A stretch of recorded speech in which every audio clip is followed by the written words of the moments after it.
we talk about anything but looking out for cars. We got cigarette burns on the same side of our hands. We ain't friends, we're just morons who broke skin in the same spot. But I've never seen you take a turn, that's why. And I'm high enough to still care if I die. So I tried to read the thoughts that you'd work overtime to stop. You said fuck off, and I said nothing for a while.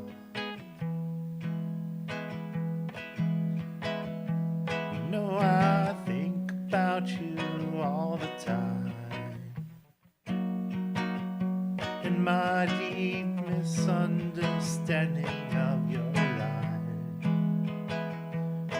and how bad it must have been for you back then, and how hard it was to keep it all inside. I hope you settle down, I hope you marry rich, I hope you're scared of only ordinary shit,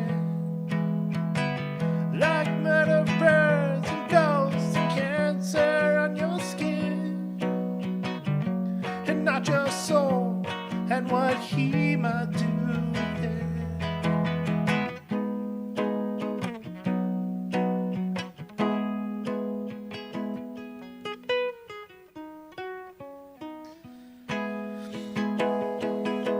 You inched yourself across the great divide while we drove aimlessly across the Twin Lakes state lines. I had nothing but the bass and every ballad that you played, while you swore to God the singer read your mind. But the world is scared of hesitating things. Yeah, they only shoot the birds who cannot sing. And I'm finally aware of how shitty and unfair it was to stare ahead like everything was fine.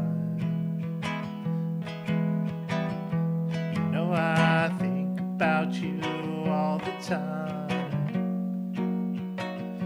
and my deep misunderstanding of your life,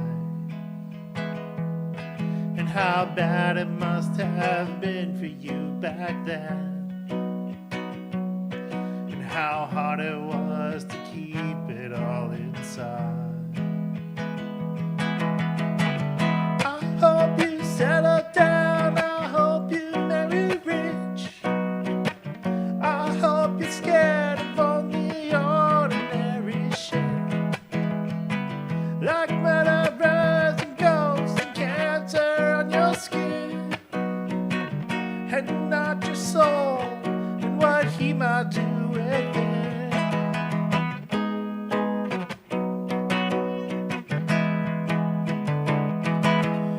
Rain in small ways. Did you wish that I could know that you'd fade to some place? I wasn't brave enough to go. I hope you settle down, I hope you marry rich, I hope you're scared of only ordinary shit, like murderers and guns and cancer on your skin, not your soul, and what he might do with it.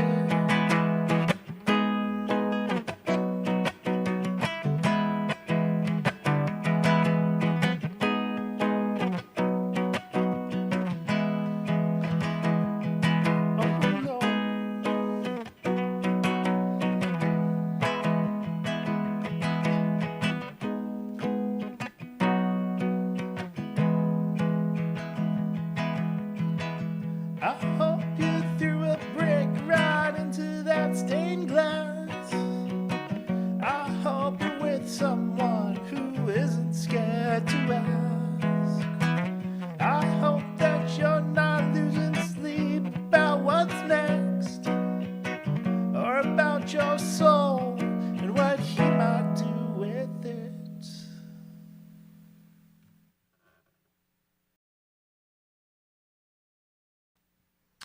All right, here we are. Happy Memorial Day. If you are celebrating, if you know someone or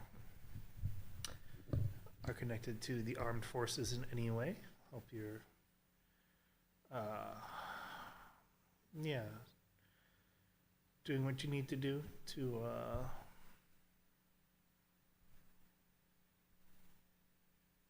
honor your people. Yep. For me, I'm in a mood. I've been tired a lot recently, and not just tired, but I get these migraines, and it makes me wonder why I try to do anything at all, because I don't need to. There's no one has any expectations of me, or I'm kind of not able to take care of myself.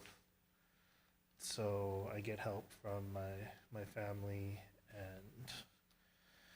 and my situation is stable. It's stable. It's, how do I put it? I'm at the mercy of forces beyond my control, and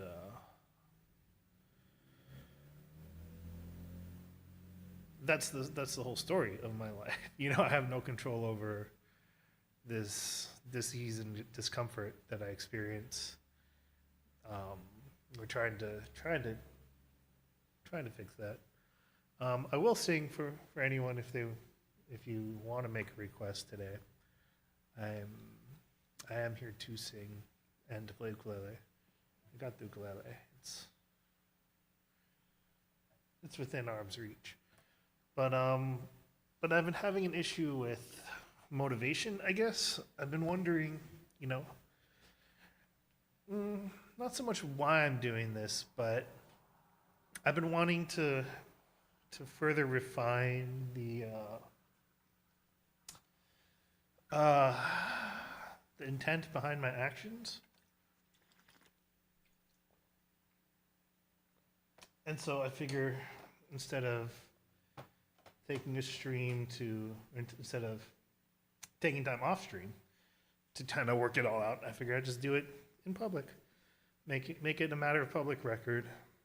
And take feedback from anyone who has ideas, and give anyone who's interested, some things to think about. This is a little bit of the process in my head, so, and my perspective. I listen to audiobooks, and I mostly listen to nonfiction, and the last two books, well, I'm halfway through the current book, but it offers a lot of challenging ideas, and so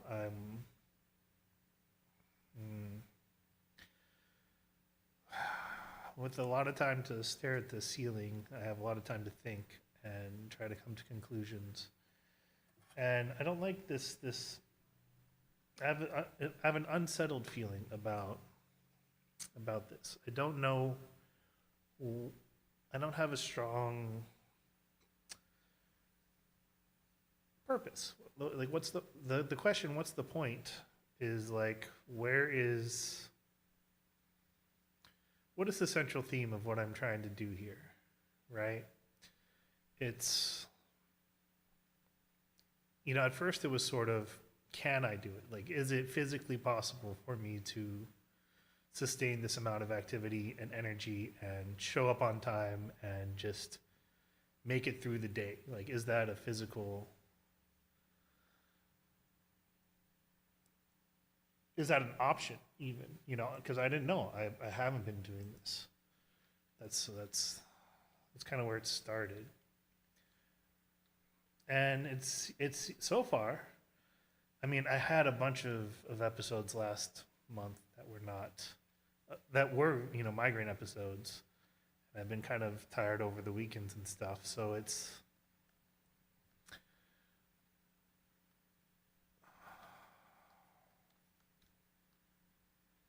is this thing on? Oh, there's a big lag.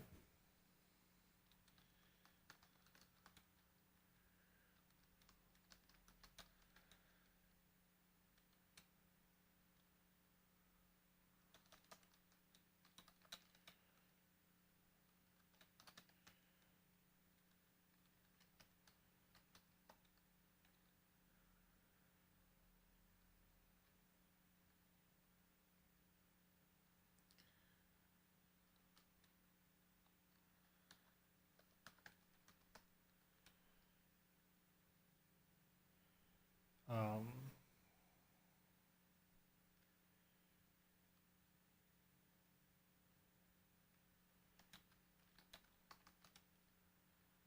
been pretty worn out after streams and had more migraine episodes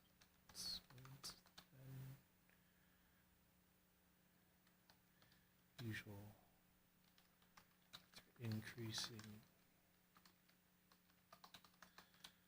after increasing my practice time. Okay, so this thing is kind of, I need to scroll out a bit, I think.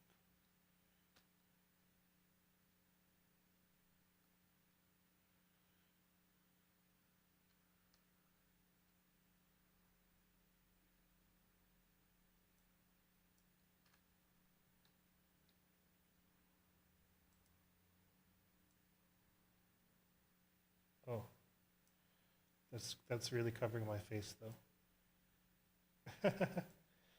Well, I guess we don't really need to see my face, do we? Is that readable? Computer stuff, yay, it's hard. All right.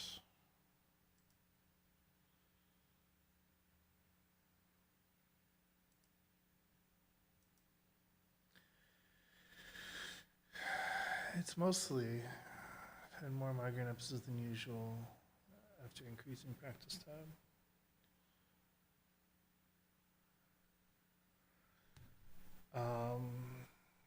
And the streaming has been okay.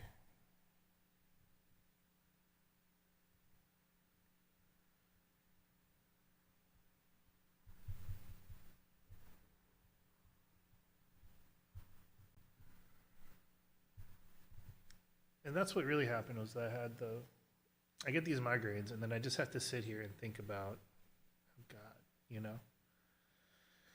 why am I putting myself through this? It's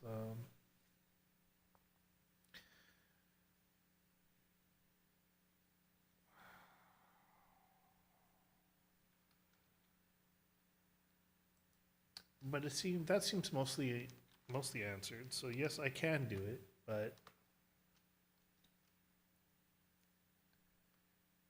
there's a bigger idea of why music and why me.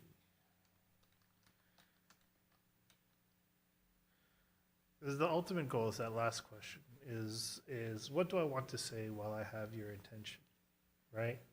Not only what, but how do I say it? How do I make it clear that if I have your attention for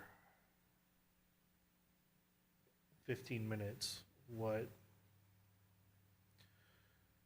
message do I want you to leave with, right? Because, attention spans are short. 15 minutes is a lifetime, right? It's the videos I've been publishing are just covers of songs, so I'm sort of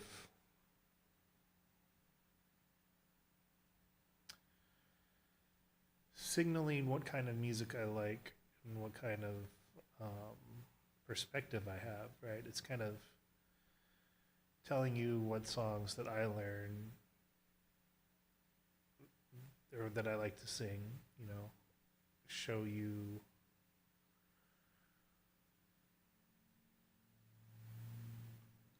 more about me.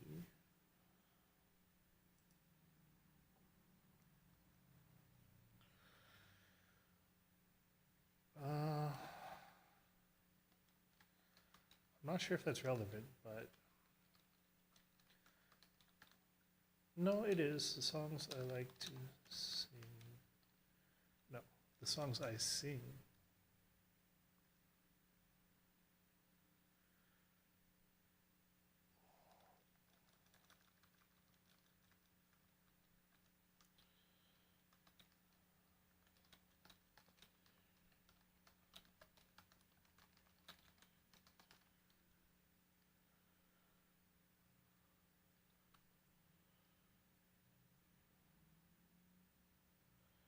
It's a signal to find like-minded people. People.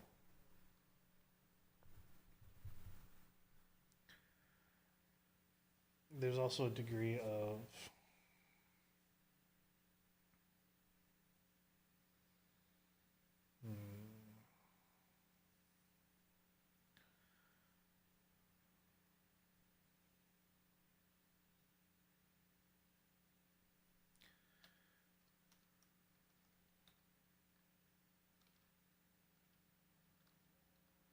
weeple.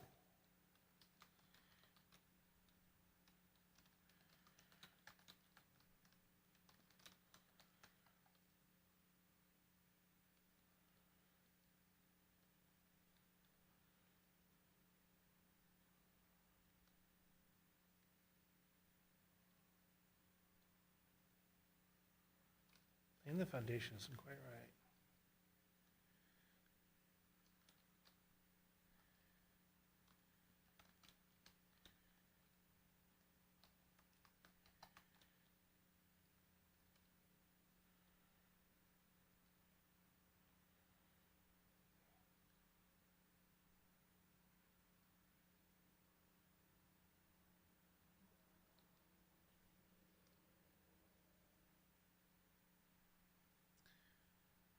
So I feel like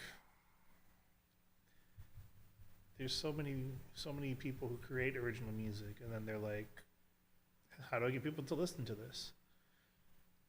So I'm like, no, you need to play what people want to hear already, um, to get their attention, you know. And then you mix in your original stuff, and maybe they like that too, right?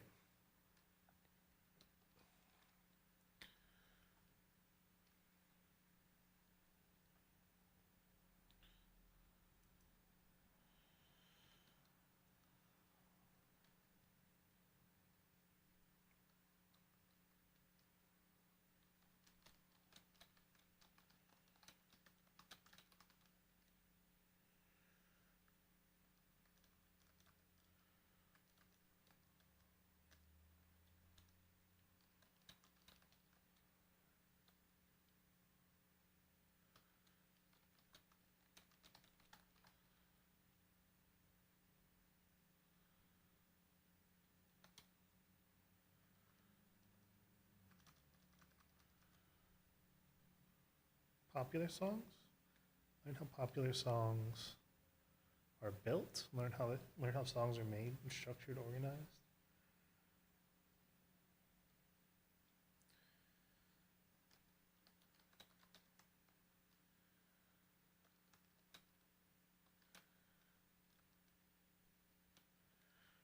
Mm.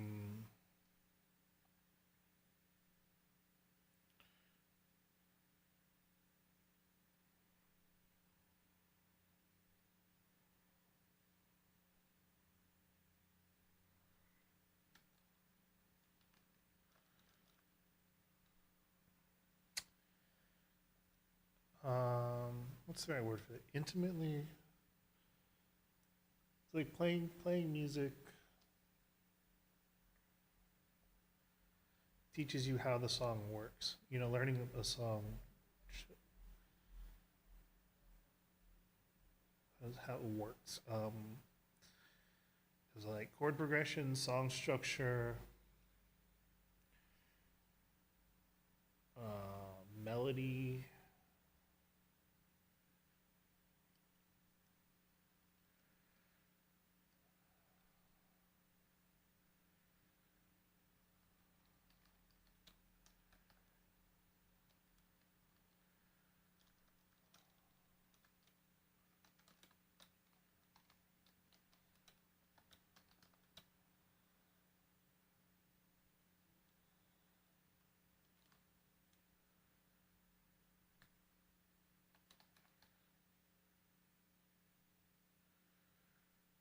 Musical arrangements?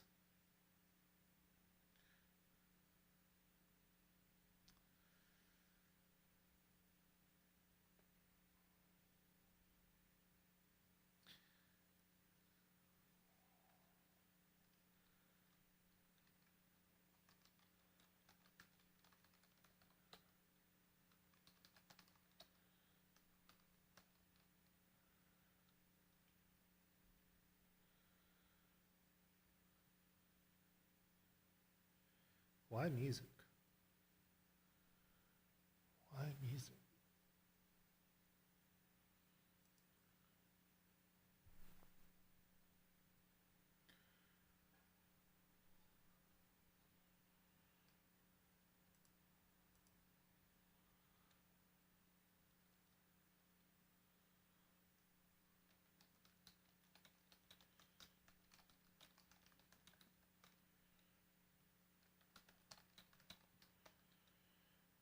Ukulele is within my limits. Voice is a challenge.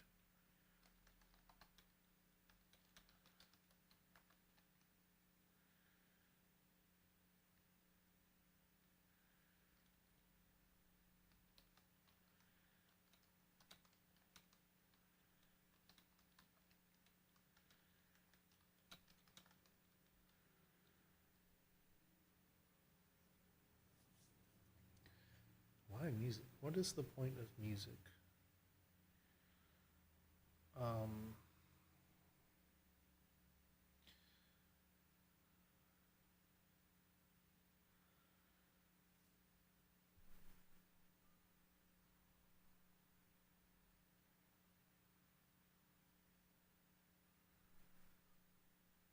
why music?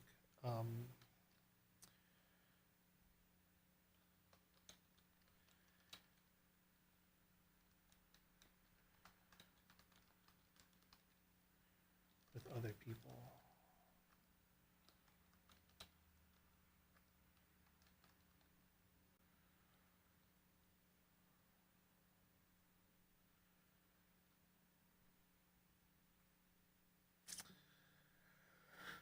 A way to connect with other people.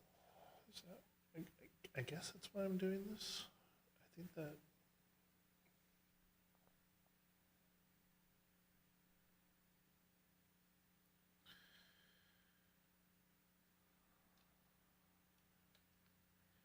do I want to connect with other people?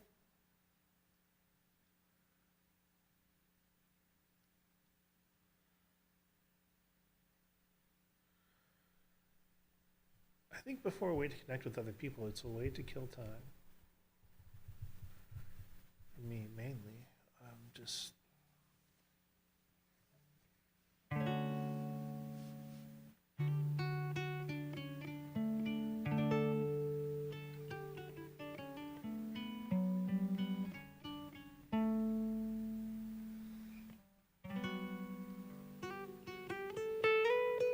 Because for a long time, I didn't really care about connecting with other people. And I still don't. Other people are still a little difficult for me. So.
it's fun to play music.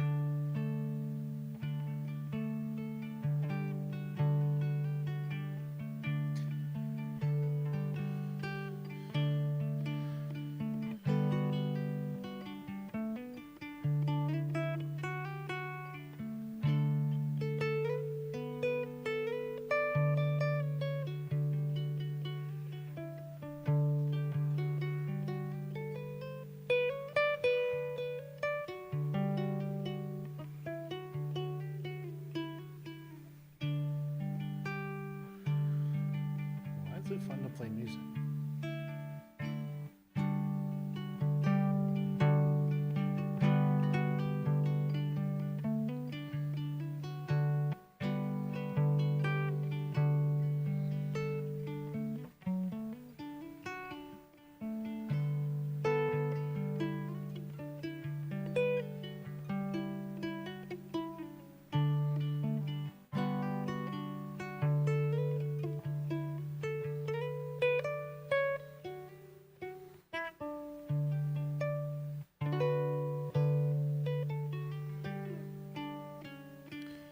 What is fun?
What makes something fun?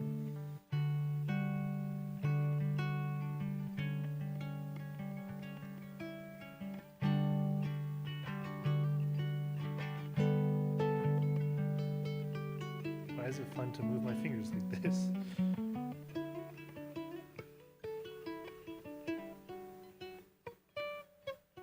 Why is it fun to make these noises?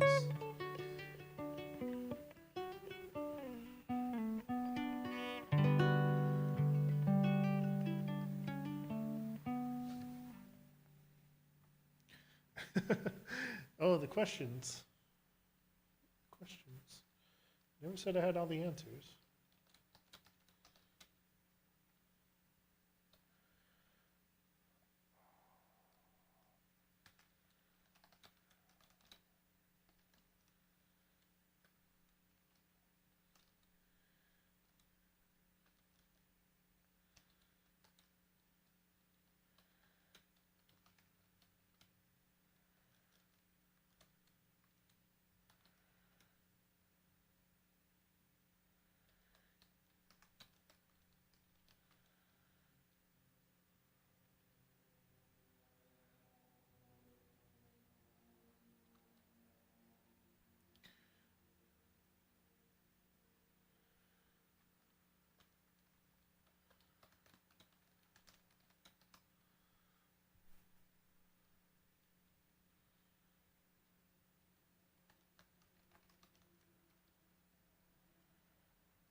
Making sound is interesting.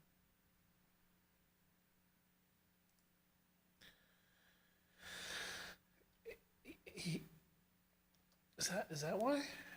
Do we just like making sound? We like to hear things? Like to. Mm,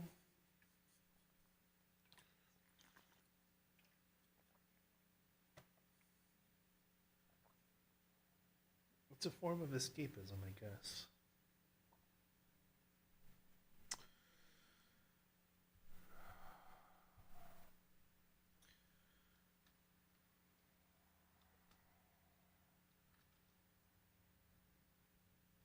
Oops.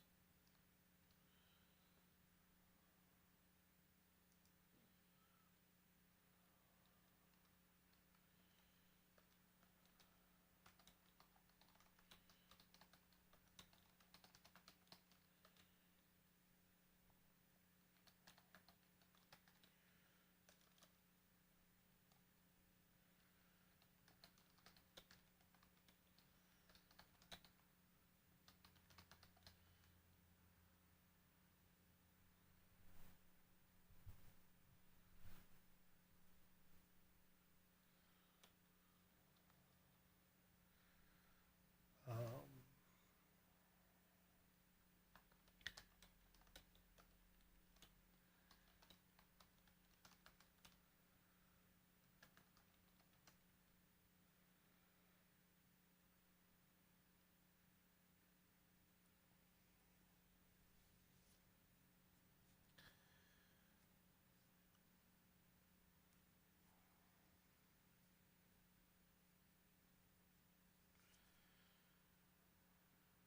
hmm.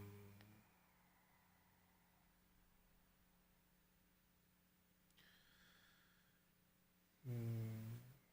All of these things have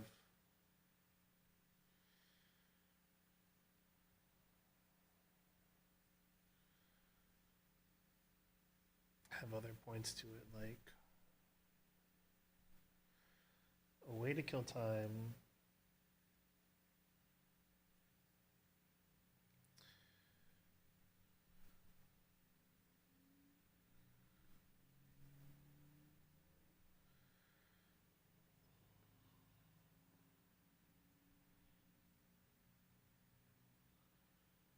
Like the high stakes ways to kill time. The responsibilities and productivity is beyond me because it's hard to.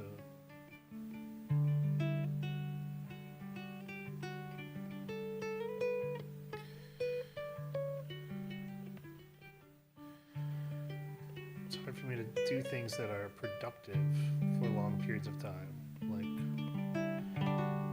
using my voice and using my hands like this is okay. But you see how hard it is for me to use the keyboard? Like I'm struggling to type and use the mouse and I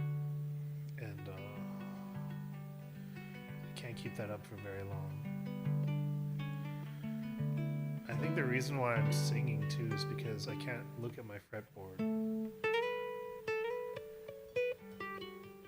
Because if I'm like this for too long, it'll crank my neck.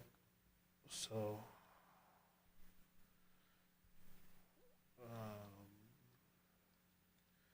that's why I have my phone up here in front of me. To,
something I can do,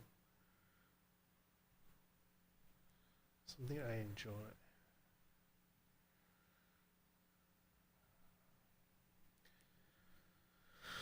All right, so I'm doing that.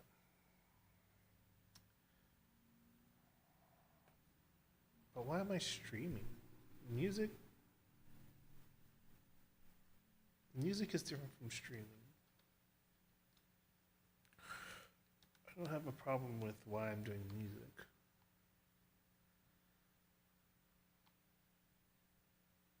Oops. Where's my...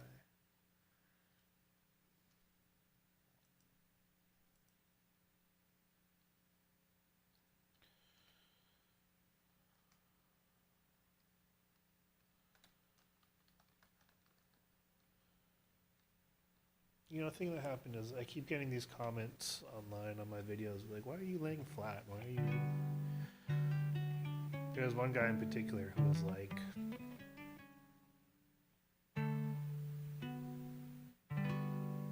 you're not good at singing, you should give it up. I was like, yeah, no, I'm not good at singing. And I feel like I have to work twice as hard to get half as far because I'm singing while laying flat. You know, that's not how we're designed. It's not how these bodies work. You know, there's the diaphragm, the thing that pushes the air, naturally wants to be upright and uses gravity as a thing, as a form of resistance. You know. And our throats, the muscles in our throats are designed such that when we are upright, we can project our voices further, right? Not project our voices further while laying flat. So, yeah, no, I am at a real physical disadvantage. It's not. The thing is, that may go away someday. There's still some slight hope that it can be fixed. So, you know, if that day comes, then I want to be, you know, better to have spent all this time while being flat trying to figure it out, and then, you know, I suddenly get to stand up and sing and play. How cool would that be, right? I've gone through that whole period of being crappy here in bed, and then I'll get to be upright again. But that slight hope has been there for the past 5-6 years, I guess, and it hasn't materialized yet. So there's nothing to do but hope, but it's also very tiresome to keep placing my bets and hopes on that type of miracle occurring, right? So if it happens, it's great, but if it doesn't happen, then life continues the way it is, right?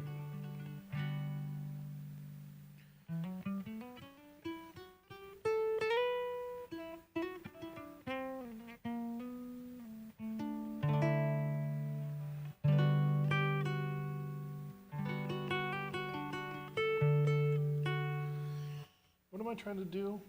I'm trying very hard to be here.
Drive to productivity is deeply ingrained.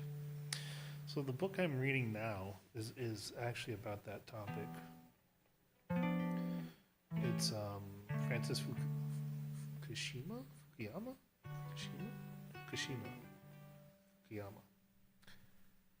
Is it mountain or is it... Wait, what is Shima? I know what Shima is. Anyway, his book, The Last Man and the End of History, is, so far, Fukuyama. It is Fukuyama. It's been talking a lot about the thymos. It's an ancient Greek concept meaning soul or heart. It's the drive for recognition and dignity. It's the source of self-worth, he says. His argument is that liberal democracy is the end point of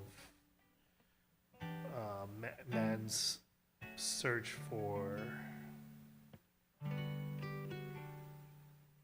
a form of government that allows freedom of expression and the ultimate expression of thymos, of this need for recognition and dignity. He argues that liberal democracy, because it's the liberal part is the freedom, and the democracy part is the recognition of other men as it for the positions of power, right? Instead of like an authoritarian who is in power because they're the strongest or they're the mightiest, might is right, or because of historical conditions, they're the king now, that kind of thing makes you less legitimate than someone who is elected by popular vote and who is recognized to be the best leader of the people. And he seems to think that the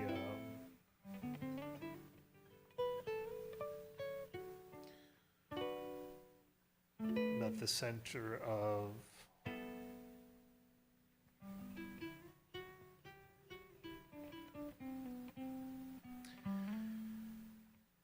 human endeavor is this need for recognition. It was a very interesting chapter about how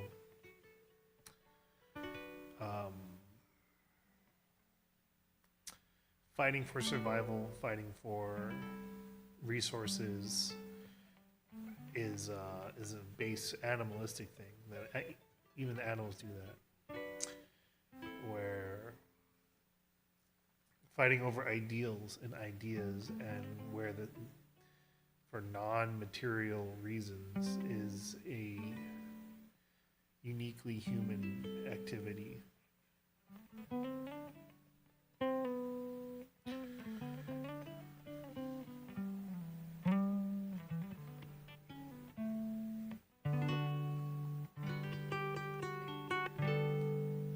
And it may be that there is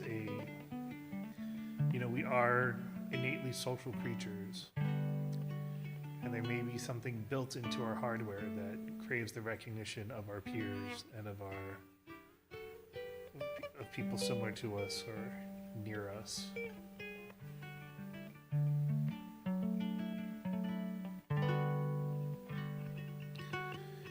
Maybe that's why the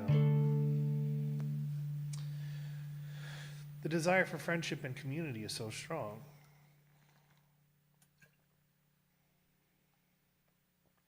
Because we're in the midst of this. It's built into us to be communal, to be social.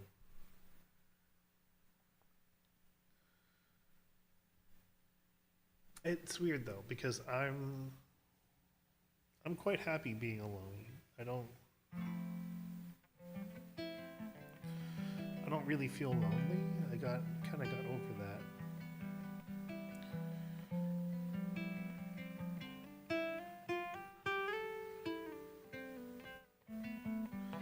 it's like I recognize that I can't live by myself without any interaction at all. You know, I got people taking care of me and whatnot, but if I could, I would. Right? It's not.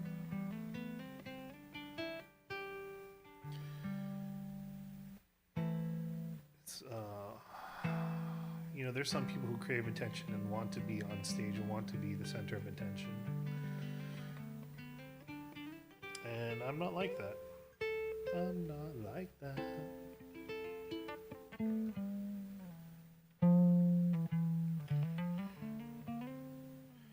I'm very much about live and let live, and I don't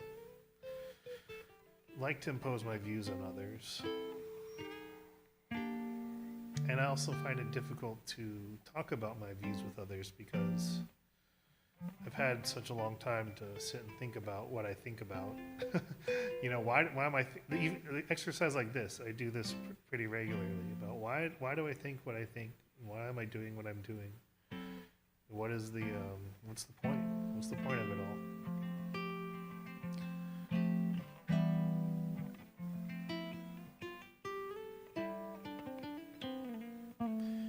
And I feel like most people are too busy living life to put too much serious thought into this stuff. I mean, I haven't read all the philosophy. I'm not super well read about.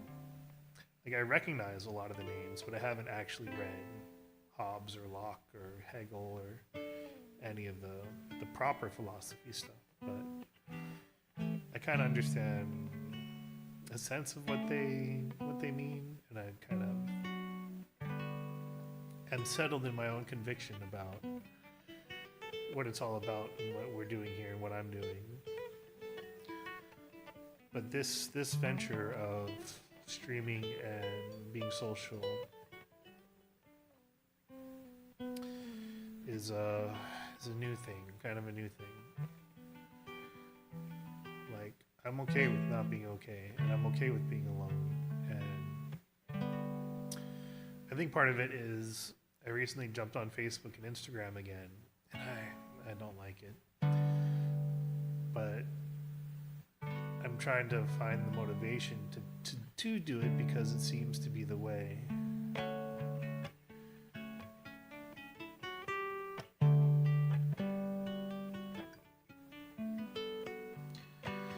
The way that I can connect with other people in a social sense.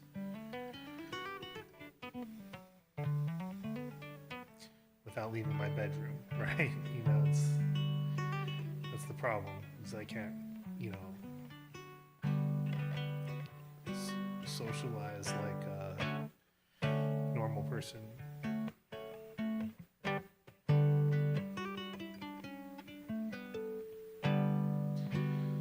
So I have to do what I can with what I got.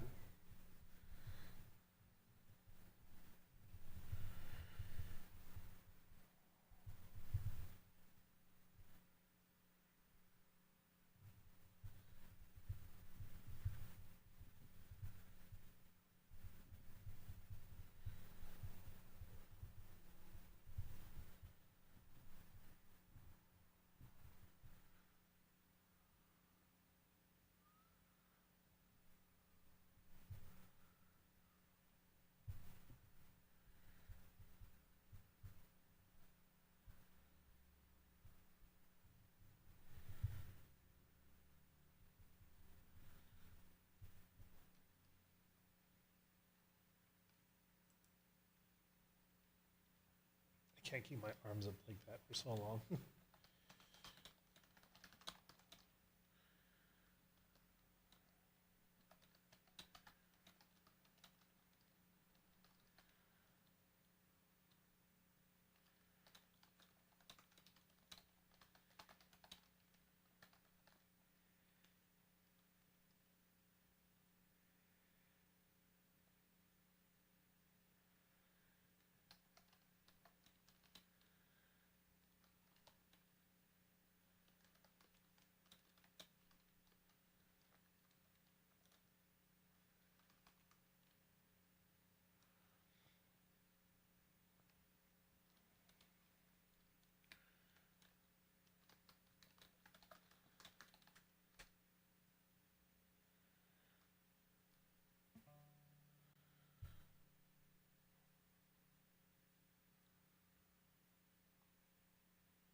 Yeah, I would have much rather done this in real life and not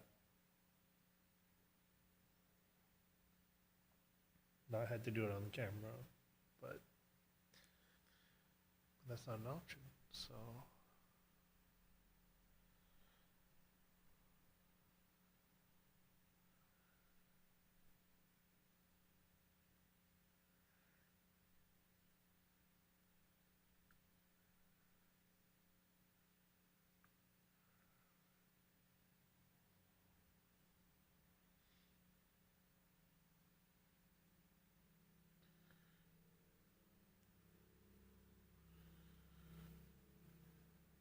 mm,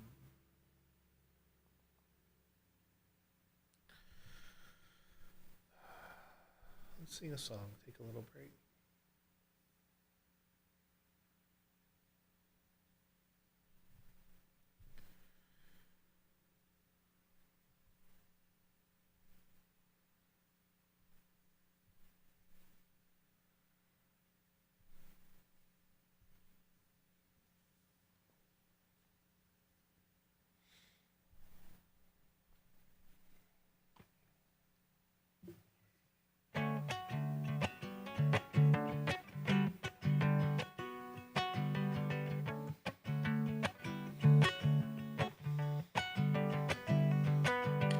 And then he walked to his death because he thought he'd never feel this way again. If he goes back to the house, then things would go from bad to worse. What could he do?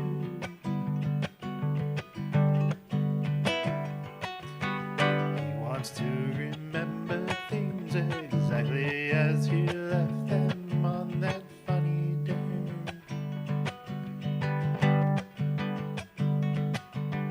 And if there is something else beyond, he isn't scared, 'cause it's bound to be less boring than today.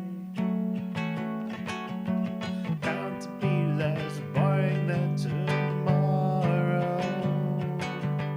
Hillary went to her death because she couldn't think of anything to say. Everybody thought that she was boring, so they never listened anyway.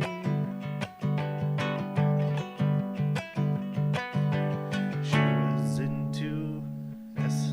Nobody was really saying anything of interest. She fell asleep. She was into S&M and Bible studies, not everyone's cup of tea. She would admit to me a cup of tea. She would admit to no one tea. She would admit to me a cup of tea.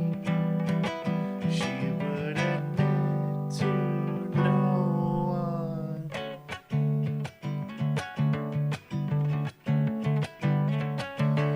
Hillary went to the Catholic Church because she wanted information.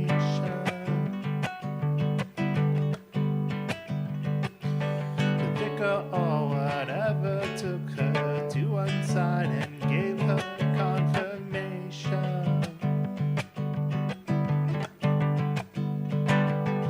Saint Teresa's calling her. The church up on the hill is looking lovely.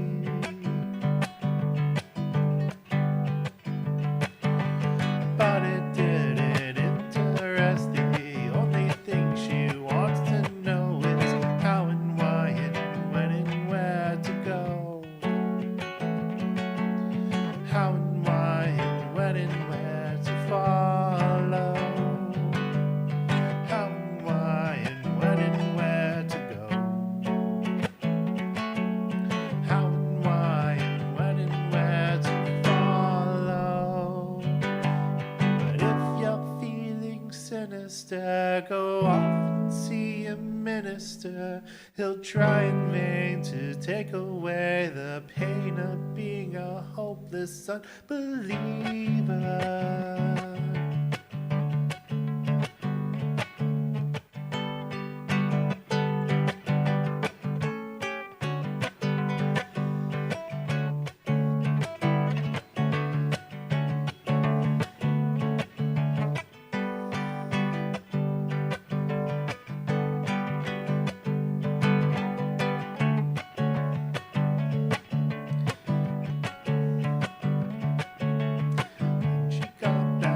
When she got back, her spirituality was thrown into confusion.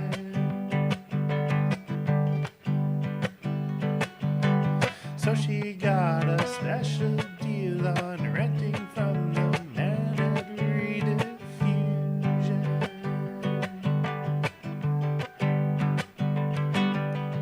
Look at me, I'm on TV. It makes up for the shortcomings of being poor.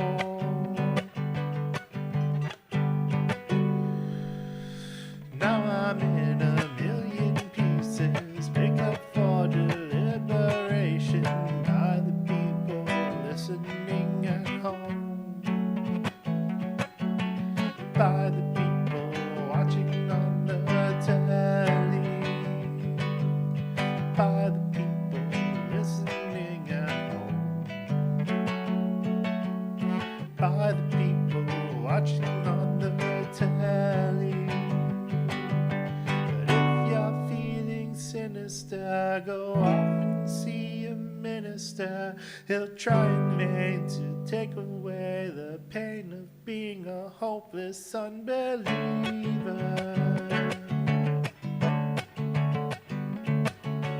La da da da da da da da. La da da da da da da da. But if you're feeling sinister, go off and see a minister. The chances are you'll probably feel better if you stay and play with yourself.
There's a bigger question I'm missing.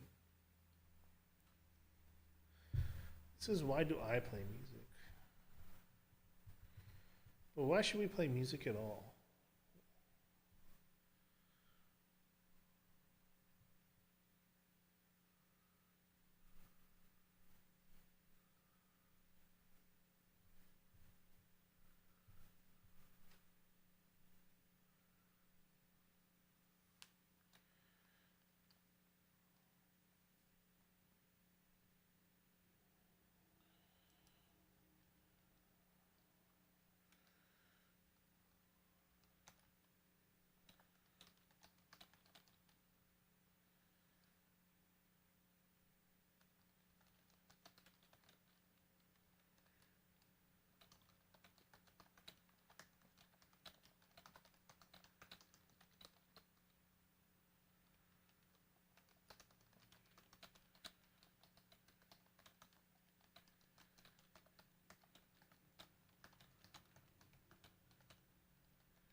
Mm.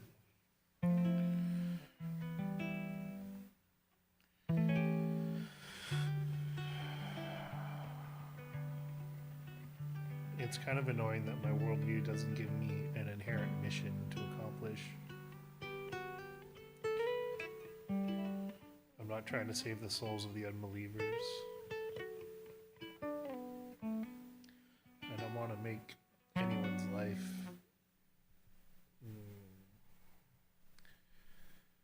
I don't know.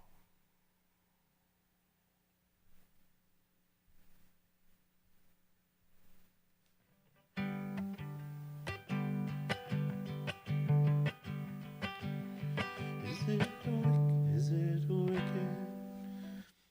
My voice is not feeling very good today either.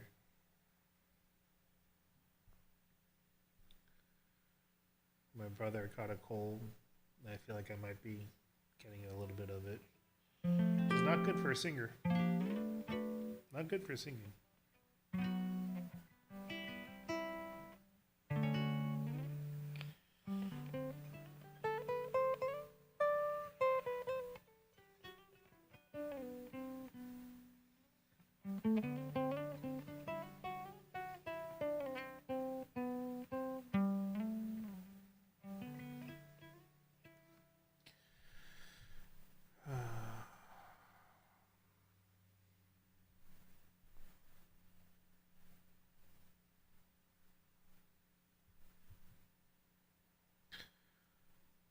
I don't mind the streaming part as much because I'm mostly being ignored, but I also don't like the whole streaming culture of, watch my stream and I'll watch yours, bring me your friends and I'll bring you mine.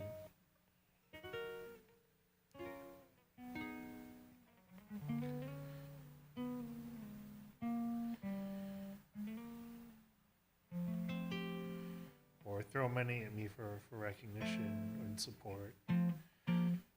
It's especially bad on Twitch where half the money goes to Twitch instead of to the streamer. But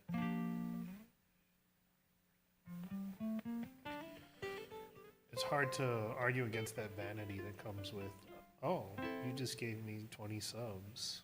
You just threw, what is that, $150 at Amazon, and I get to see 70 of that.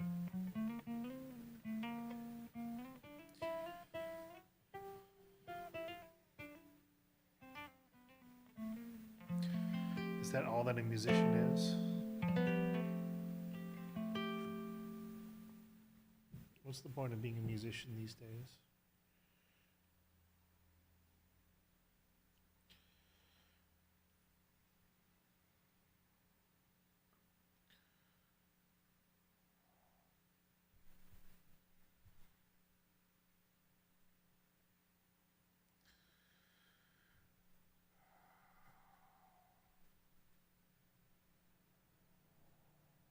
I mean,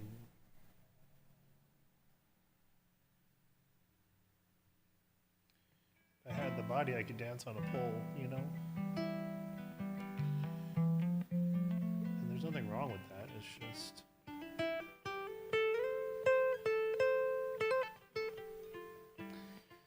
there's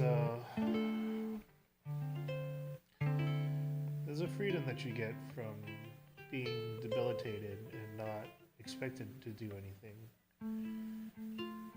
You can ask yourself, why should I bother doing this?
Is it just the rule of cool?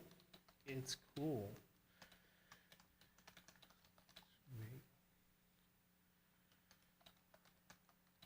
Is that all that this is? Is it just the rule of cool? It's cool to make good music, so I want to make good music and be cool.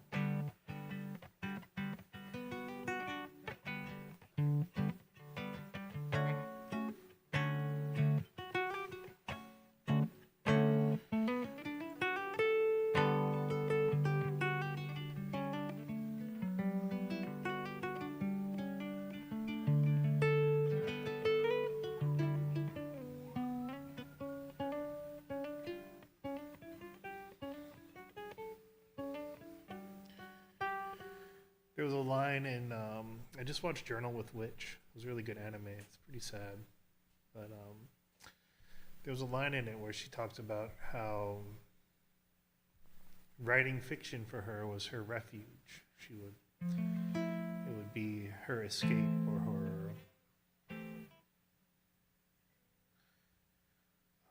her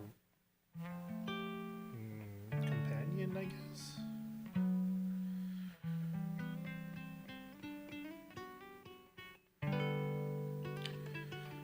And I think I felt that way about music in the past as well, where it's the escape, it's the way to, if I'm feeling really, really awful, I can listen to music and listen to some songs and feel less awful.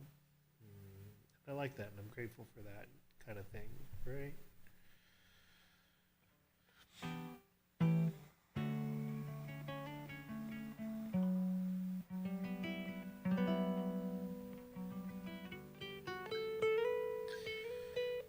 Then that also kind of presupposes that the world is awful and that there's things that need to be escaped from.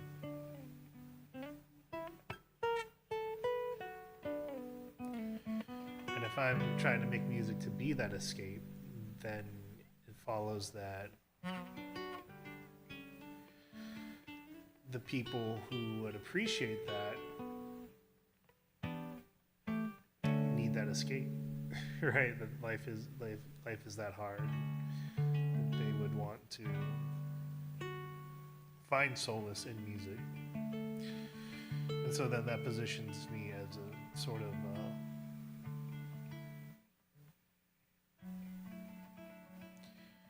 not just living and letting live, but trying to say there is trying to be a comfort for those who are overwhelmed or being faced with difficulty.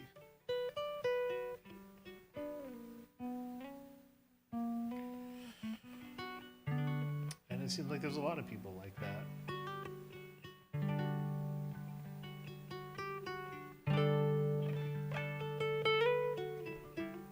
Seems like these times are kind of difficult overall. I mean, I don't go outside, so I don't really know, but from where how it looks from here is pretty. It looks like it's pretty rough.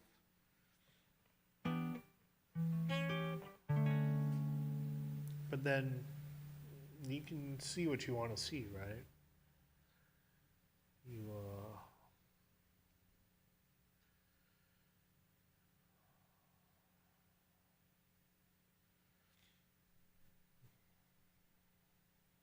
Maybe it's better to see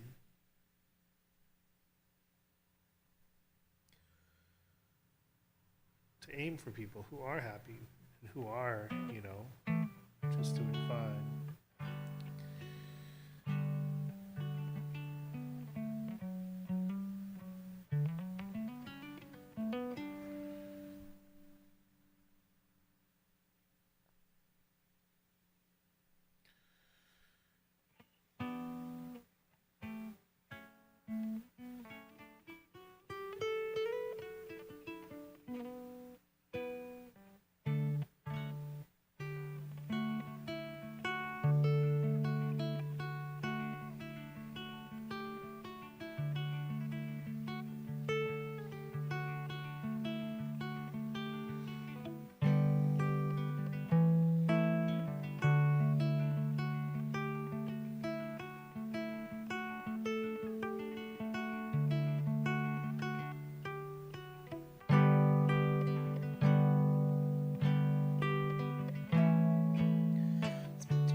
Liz singing today.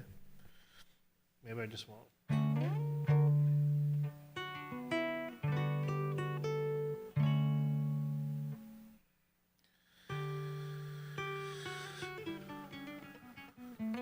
Do I want to save people? Do I want to be a solace? Do I want to be the comforter?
Maybe that's it. Maybe that's all it is.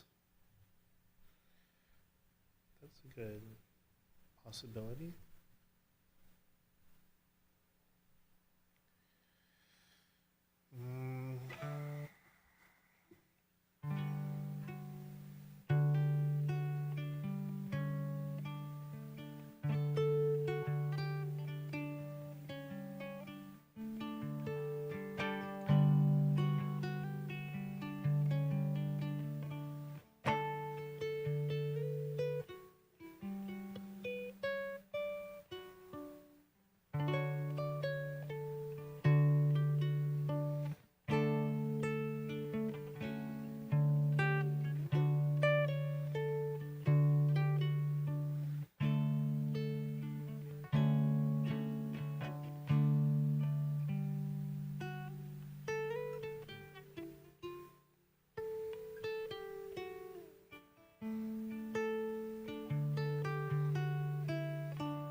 Here's it.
want friends? Is friends the problem?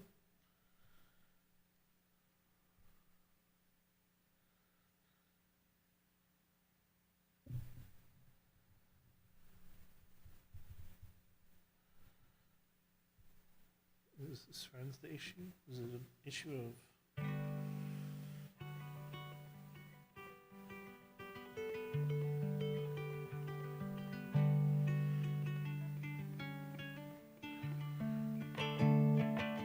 Because I don't want your money.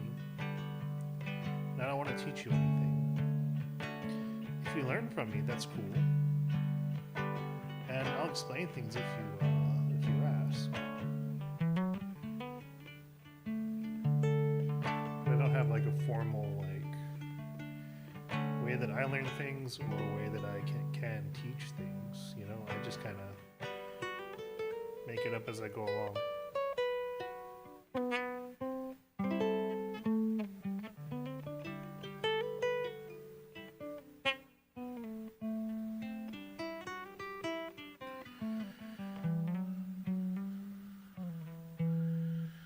Friendship.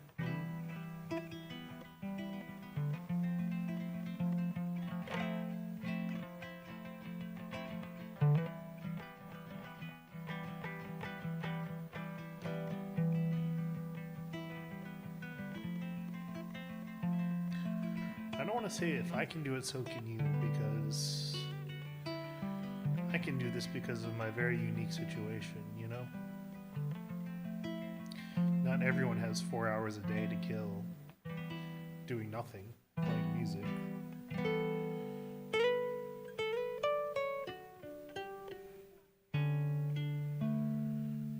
You know, you guys got jobs and work and families and lives to live. I don't want your sympathy. I don't want pity.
I'm here.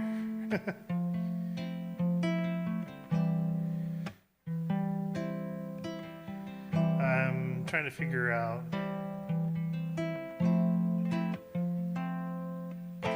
what the hell I'm doing here. What is this all about?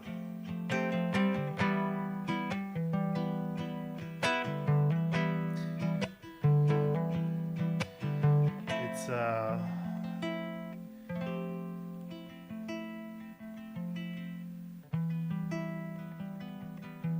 how do I put it?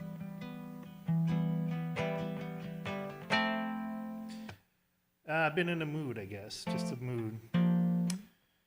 Wondering why I'm doing this and why I'm doing anything at all.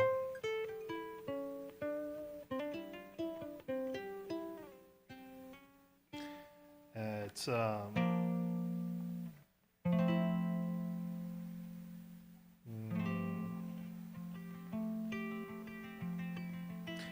feel like I needed more defenses for the shit people say online, you know, some internal motivation, and I wasn't putting the time into thinking about it on my own, so my throat's a little scratchy today. I thought I would do some thinking out loud, you know, put it on stream, put it out there.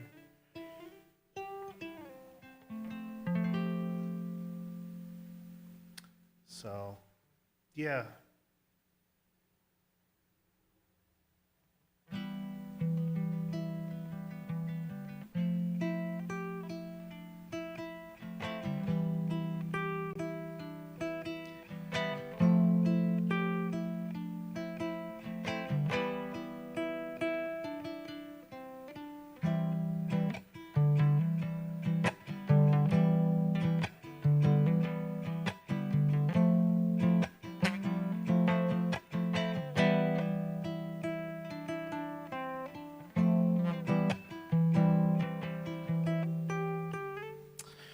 I don't know. It's kind of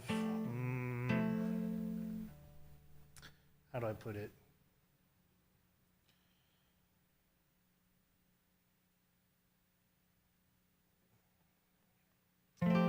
Wondering what the point of being a musician in this day and age is.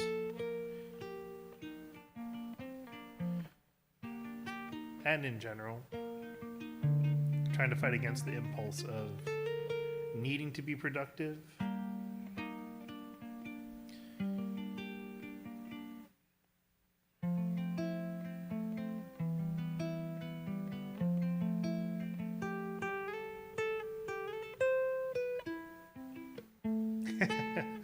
Yeah, I have kind of something on the rule of cool. You know, it's it's cool to play good music, so that might just be the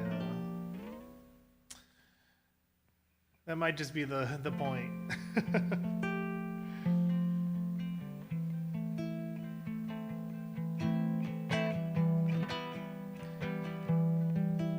I mean, it's a skill. You can learn how to do it, but yeah, it takes work. It's hard. Get yourself an ukulele, man. They're cheap. They're fun. They're easy. It's easy. It's the easy instrument. But see, that's the thing. I don't know if I want to be that kind of evangelist, right? Like, oh, play music, go, you know. It's like, you know, do it if you want to. Whatever.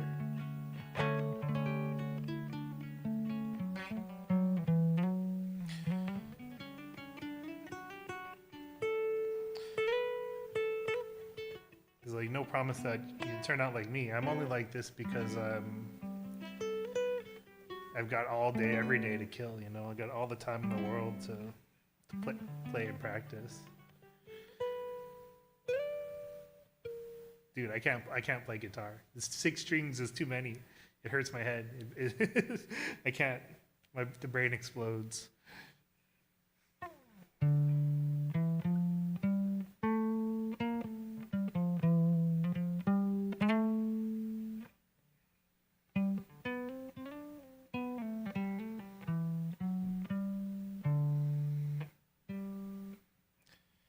We did this thing.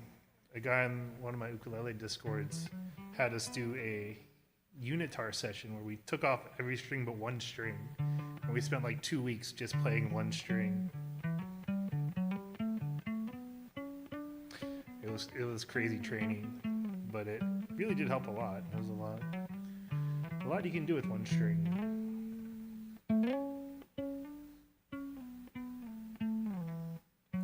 That's part of the fun of music is there's endless depth to it as far as you want to go.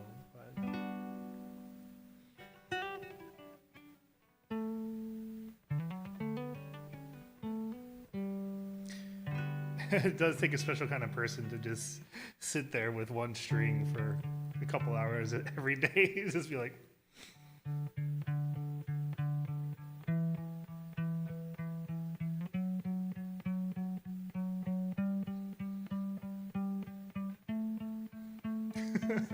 You know, you can get it if you really want. That's one of my theme songs. Is you can get it if you really want, but you must try, and try, and you'll succeed at last. I should put that in as a motto. I should remember to say that more often. It could be whatever you want. It doesn't need to be music.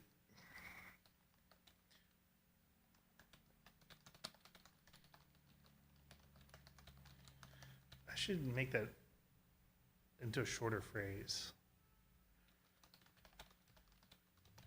It's a song. It's a song by Jimmy Cliff. You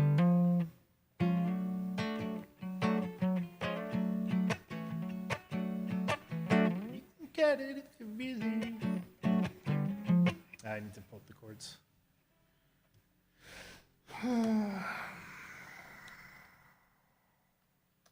Why do you stream?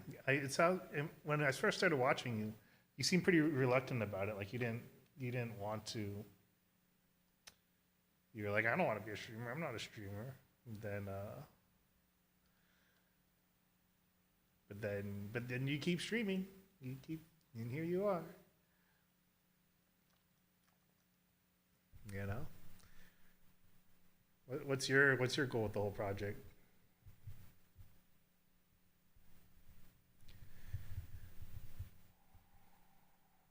You must try and try. Dude, I'm so tired by the end of my streams. That's part of why I'm doing this. Is like I'm losing motivation because I'm so tired just physically after. I can practice this long when the camera's not on. I just go. I do it anyway. It's fun. But for some reason, talking to people and I don't know, why do you turn the camera on? You know? Why do you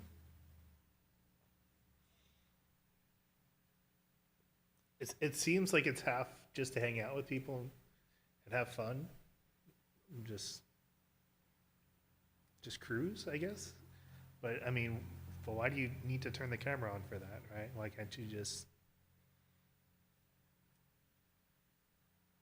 play Fortnite on its own, right? I don't know. I guess yeah, it's different.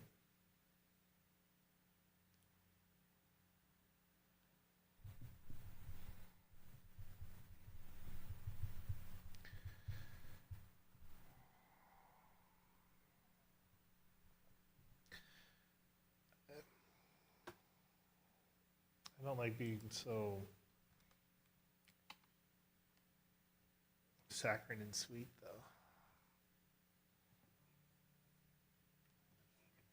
Just playing with the crew, yeah, finding people to chill with.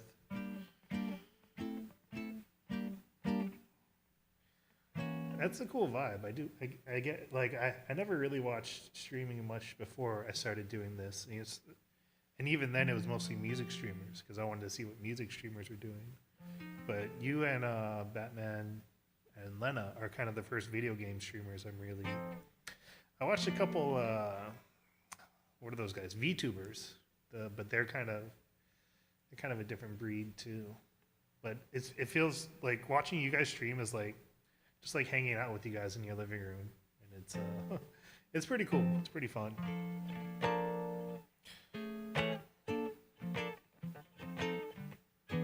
He's just like, oh, let's go over and chill at Batman's place and watch him play some games. You know, I think that's pretty cool. That's how it feels to me, at least. yeah. Except virtually, right?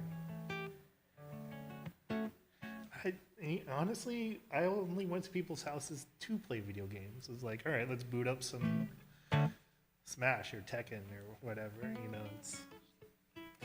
I didn't just go to watch them play, but I'm also a little atypical in general.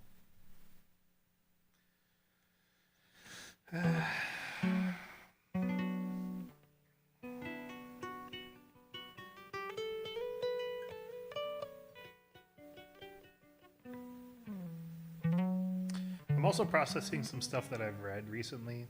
I got these two really kind of challenging books about society and economics and stuff, and it's trying to make sense of my place in this scheme of things. What I'm trying to do as a musician, trying to make music, and the thing is, if I have people's attention, you know, I want to one of the things I always have in mind is, what are you trying to say? What do you, if you're getting up on stage or in front of camera, what's your message, right? What's your point? And until now, it's been sort of nebulous. I've been sort of just seeing if I could physically handle the singing and playing, and if it's just even an option for me. And it seems like it is. So now I have to figure out, what I want my show to be about, because right now I'm just kind of playing random covers and doing whatever I want. But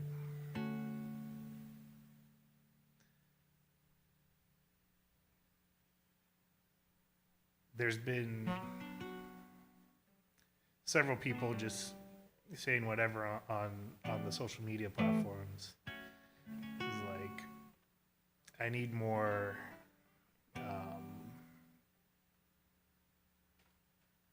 internal motivation to be resilient against that kind of stuff.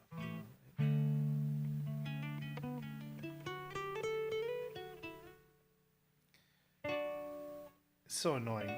The internet is so annoying. I don't want to deal with it. I don't want to deal with people. I'm just playing music for myself. I don't need to turn the camera on. But here I am.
I don't want to evangelize the ukulele. I don't want to tell people to go play instruments. If they want to play, if I inspire them to play the instrument, then that's cool. But I don't want to be like,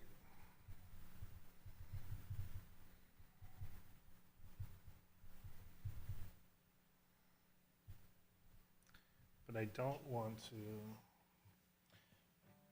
to teach people how to do it. Teach me how to Dougie. Teach me how to Dougie.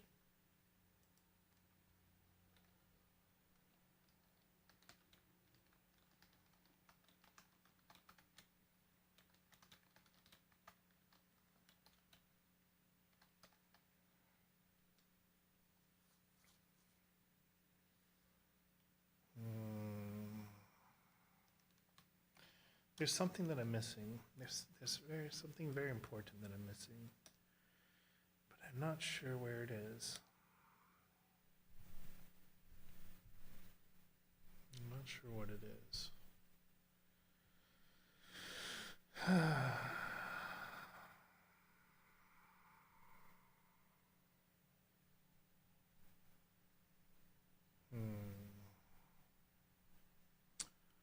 Still in love with the number 1 sound.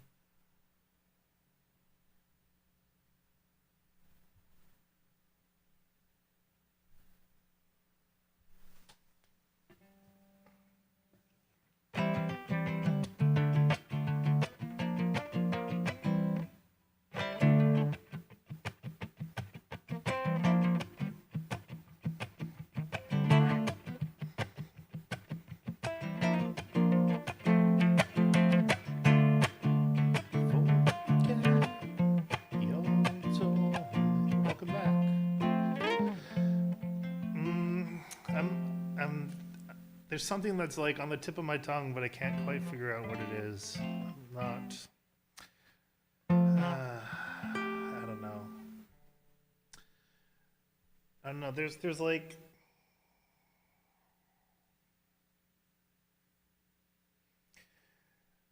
I think it has something to do with community, but also mm, I'm not sure. There's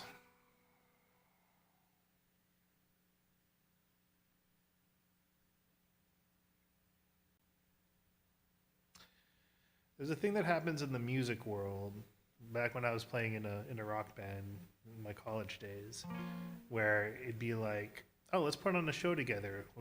We'll bring our friends and you bring your friends, and then the friends will show up, and then when their band is done, all their friends leave, and it's like, oh yeah, well naturally they came to see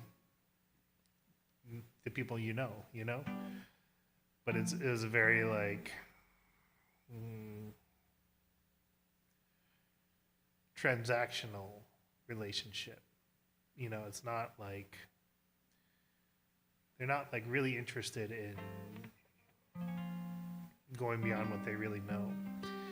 And the whole thing with like rating and streaming feels a lot like that to me. It's this weird sort of, you know, I'll raid into your channel and bring your friends. So you come watch me and I'll come watch you, and we'll follow you and you follow me, and we'll pump up our numbers, I guess. I don't know. It's kind of weird. It's I get that's how it is, but I don't know how I feel about that. I don't know if I like it.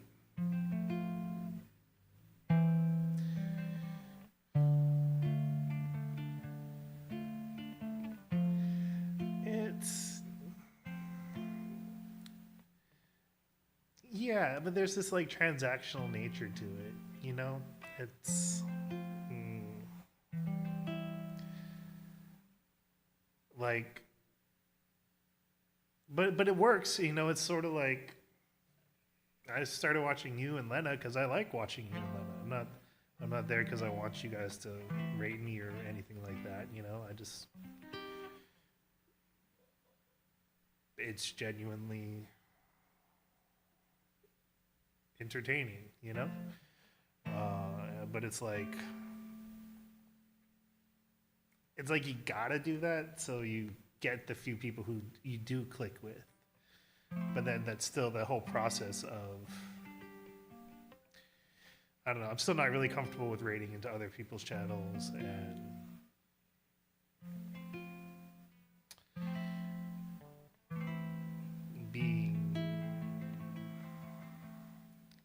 being like that, you know. Like there's a couple people I see on your channels who are just like they pop in and they say hi, and then they go to the next person, and then they pop in and they say hi, and then they, you know, and then they're streaming at the same time, so obviously they're not hanging around trying to be a part of anything, right?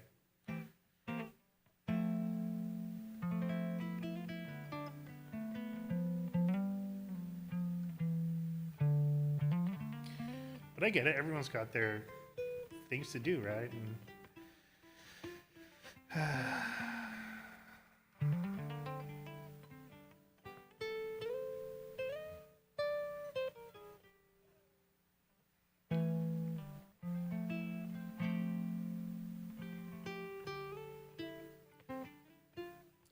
it's hard to give up time for internet strangers, right?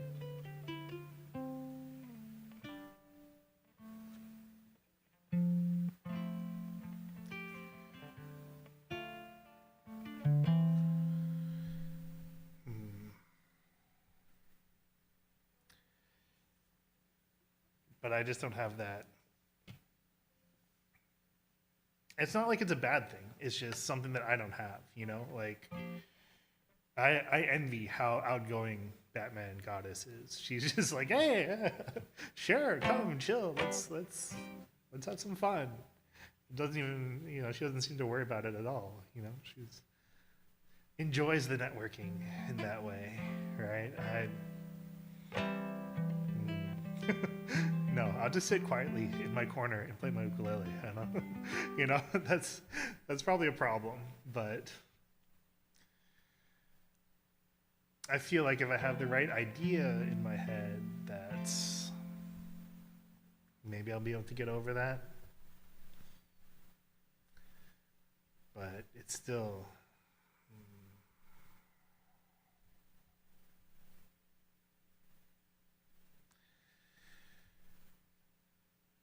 a thing.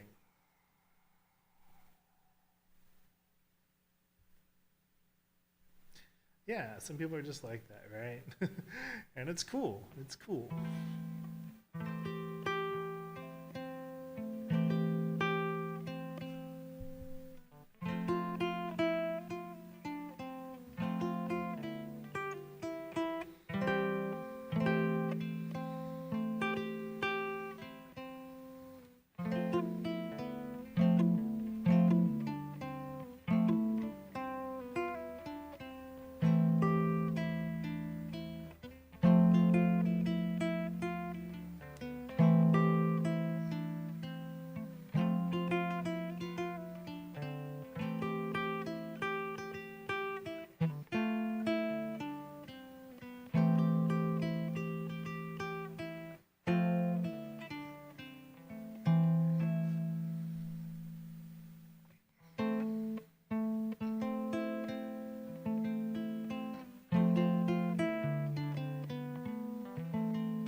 I guess there's mm, a shallowness to that sort of interaction that I don't have a fondness for.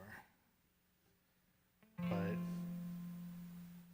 but it's not always about what I like and what I like doesn't always get me what I want. Right? That's the work part. Is you got to do the things you don't want to do to get the things that you do want to have. So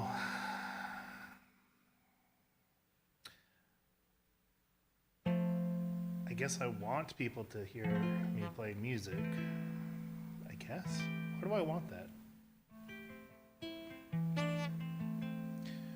It's a very big part of the book that I'm reading now is that there's this innate drive for recognition, defining our self-worth through the eyes of others. It might be part of our innate social conditioning is to seek approval from other people. So I guess that's kind of, I don't know. I don't like giving away my power to other people, like letting other people control the way that I feel, right? It's like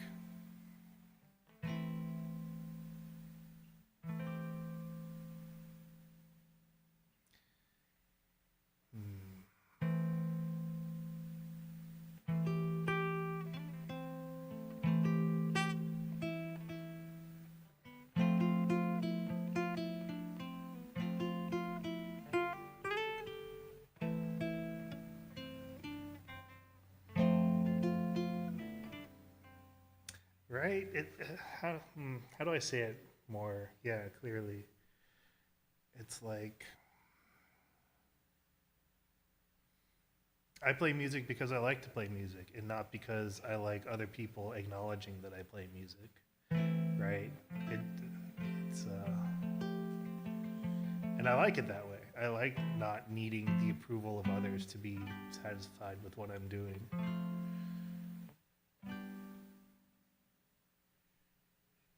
But then when I put myself out there and people are just like, you suck and should quit. I'm like, well, you don't need to listen to me. I just, you can F right off. But it's like, is it? I guess it's a passion. It is a way to kill time. I don't know why people feel the need to do things like that, right? It's just, why you gotta be so rude?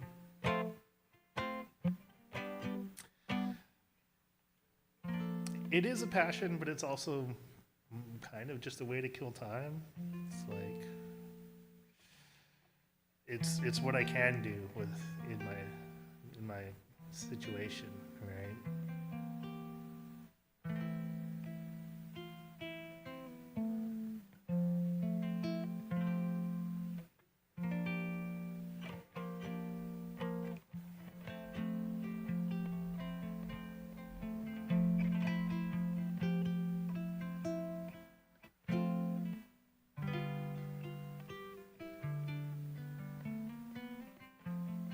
Yeah, I saw a thing about that about like with music. There's like this sort of expectation that you get good enough to perform in front of people and like reach a certain level of expertise. If you're gonna do it at all, you better do it. You know, make something out of it. Make yourself productive and useful. It's like, you know, if you're playing video games, no one expects you to go and become a pro gamer, right? They're not like, oh, you're wasting your time if you're not aiming to be in the top 1% of players, right?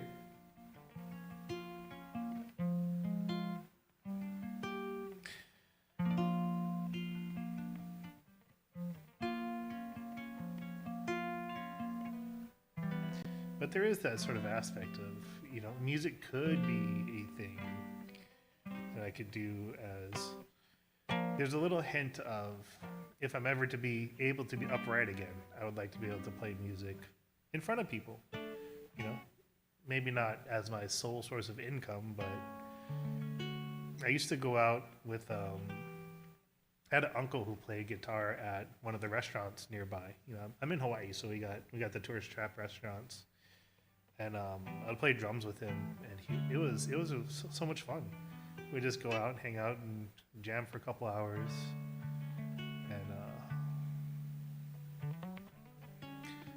Yeah, I'd love to be able to do that kind of thing if I was able to be upright again. Small chance that it could happen. Who knows? Who knows? But, you know, if I'm doing that, then to burn through all the time it's sucking starting something new, you know? Do that now. Get comfortable talking to people and performing in front of people in a way. In a way that I can, you know?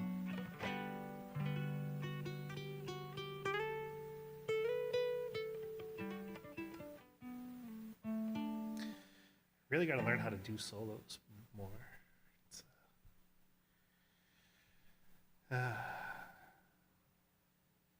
It's the fun. There's always more things to do, always more work to be done.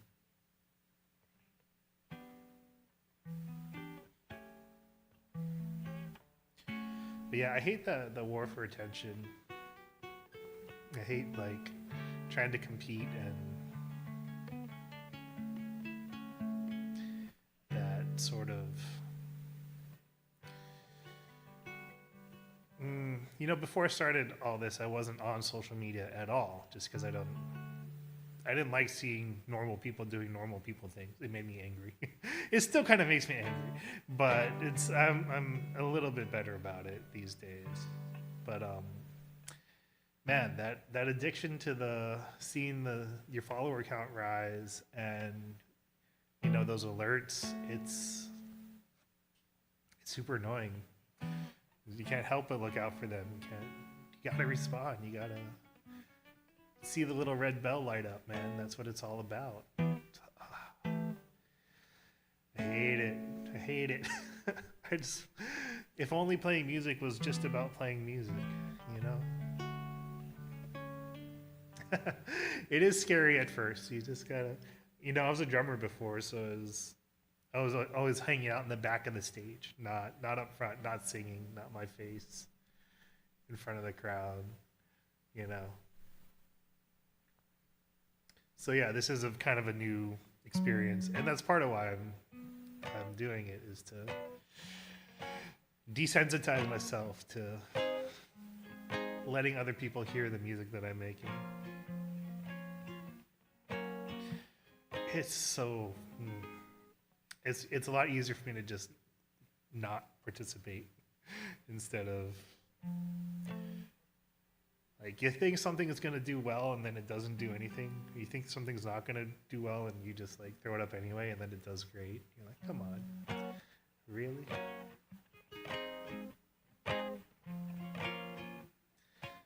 Be a slave to the algorithms.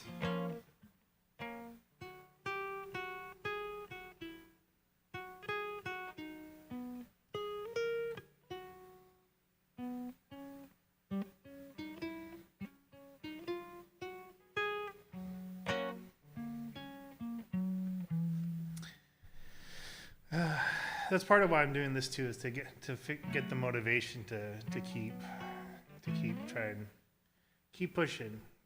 Like, I want to have like a central. I don't have to think every time what I'm trying to do. Right? I just want it to be. I just want it to be automatic. That, you know. Why do I want to be your friend? Do I want?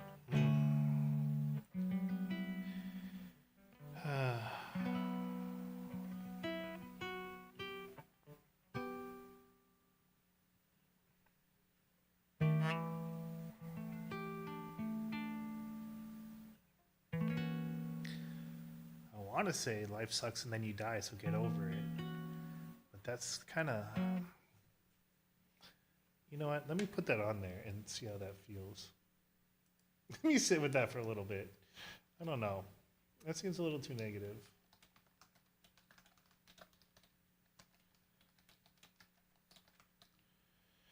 But also, you know, it could be worse. You could be like me and stuck in bed and not be able to do anything fun. Well, I can do some things fun. I can play ukulele all day. Yeah. Always look on the bright side of life. Yeah, there's that thing where it's like, life is precious and life is special, and it's in all the universe. It's a very, very unique thing to be alive, right? How cool, how wonderful to get this experience of the universe being aware of itself, matter, animate, and beyond that, having a degree of self-control and freedom and the ability to see and think and move and make music. Oh, joy of joys. and then I'm like, I'm tired of this game. Can I play something different? Can I get isekai'd, please? Give me some more magic and more cat girls. That would be nice. Can Truck-kun come visit me, please?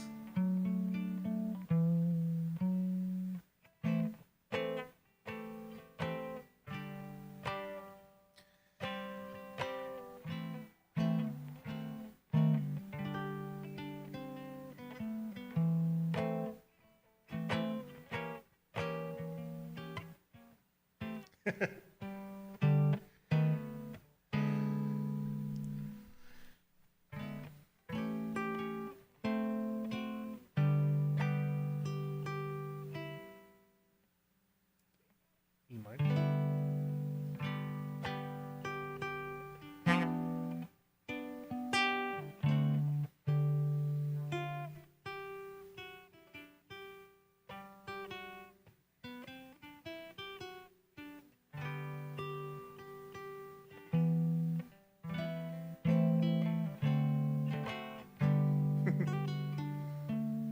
Yeah, if it could work out that way, it would be so fun.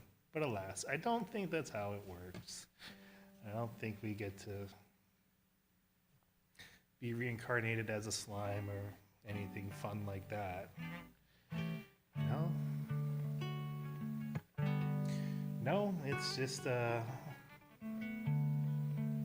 get to live your life until you're done, and then you're done.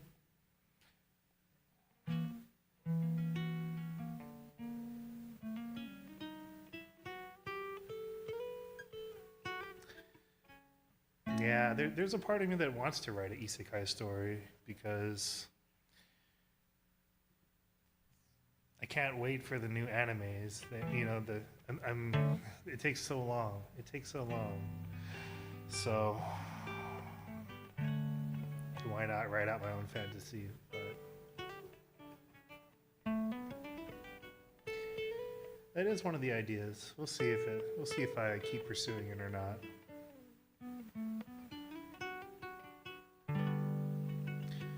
It's the same set of problems though. Like, why would you try to write something original in this world of AI? And it's so annoying. You still have to promote yourself and act like you're cool.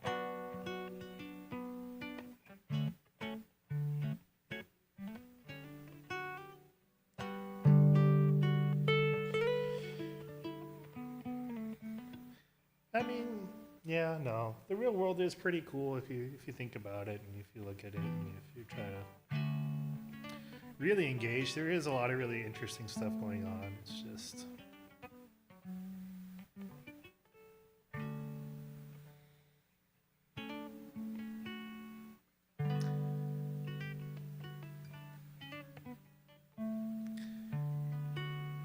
escapism is just so much easier than facing it head on, right?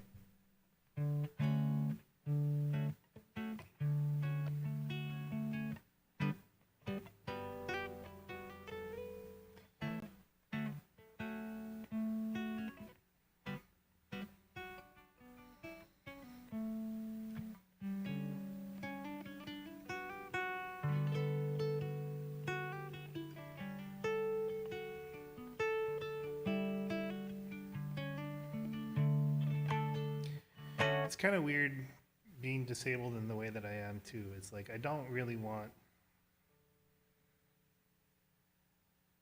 that to be my whole. I don't want it to be a shtick, I don't want it to be my identity really, but it's kind of hard for it not to be.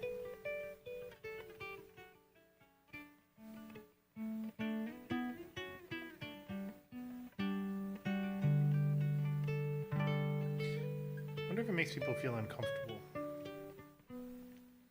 I know it surprises a lot of people, and they're like, "Why don't you just get up?" It's like, yeah, and I forget that it's unusual too, because it's just it's all day, every day for me. It's like being on social media and having people be like, "Oh," it's kind of weird.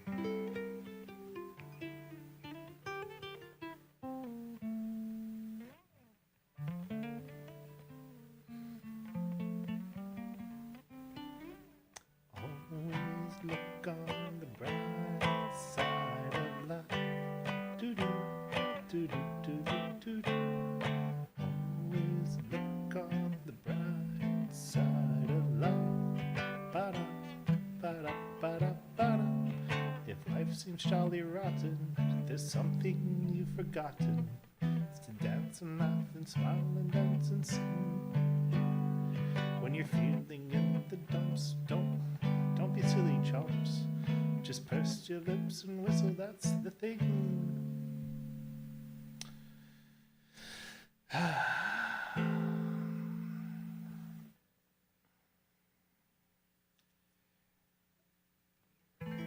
guess I could hide behind a VTuber. I could be a PNG tuber.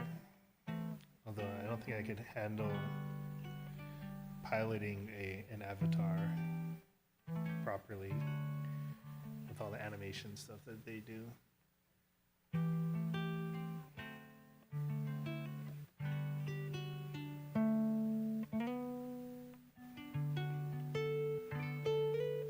Calms you down. Yeah, I thought about that. There was a line in an anime I just watched over the weekend where she talks about how fiction was her refuge. And it's not necessarily an escape, but a place to feel okay, right?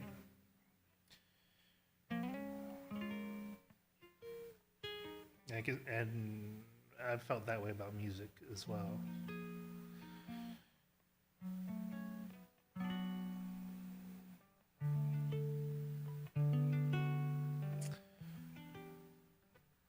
Oh yeah, it seems like it seems cool.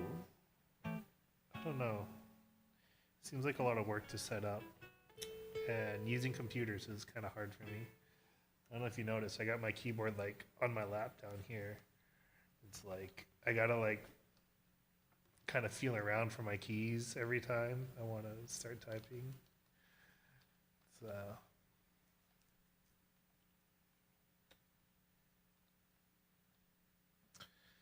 that's an idea. I should probably play around with that.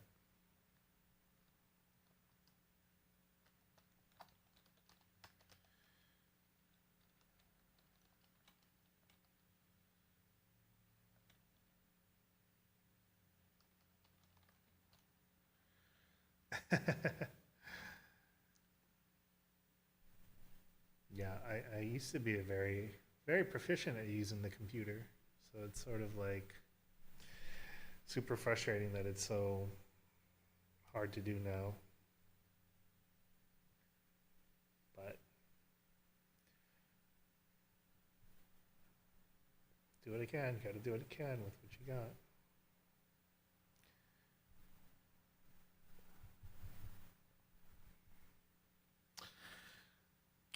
I wonder if I want to be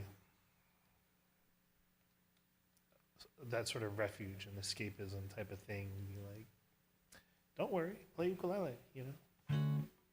Mm,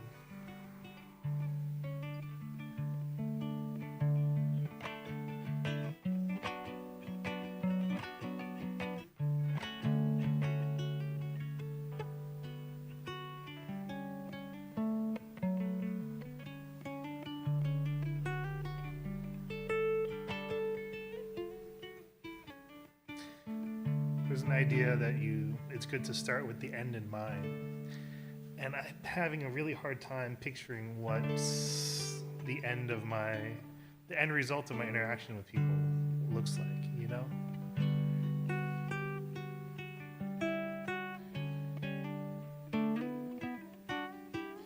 Because if I had a picture of it, I'd be like, I'm working towards it.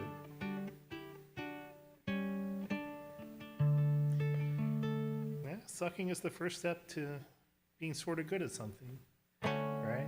Wise words of Jake the dog. That's the thing, right? You gotta want it. You gotta embrace the suck and get through it, and just be like, all right, I'm just gonna do this for an hour until it sounds good.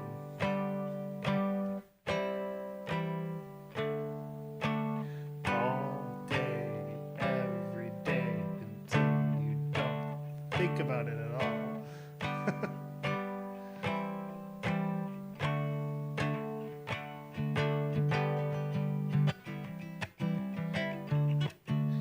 But that's part of the fun of it too, is, you know, it's hard. If everyone could do it, it wouldn't be special. It's hard, but it's not that hard. It's definitely accessible. Oh, these bots. I don't want AI viewers.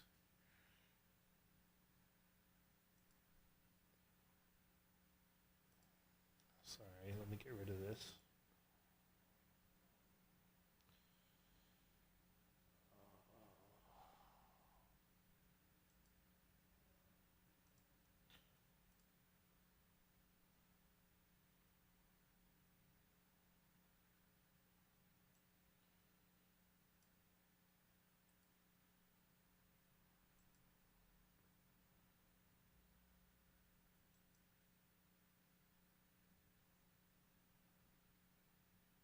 See how hard it is for me to freaking navigate the.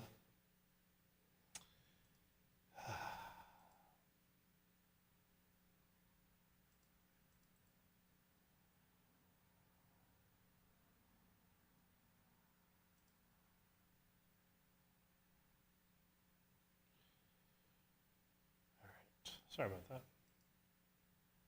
Friggin' bots.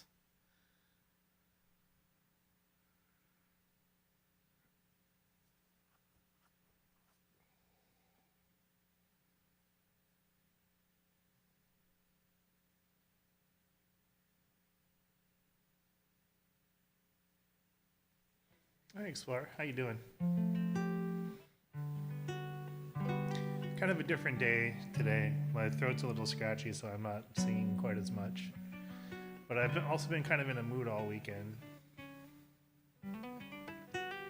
And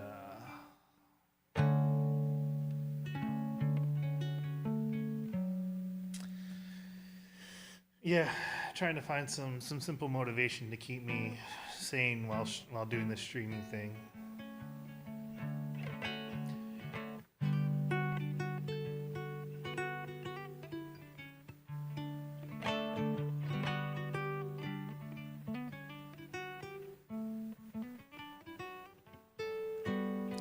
Cause yeah, I don't know. I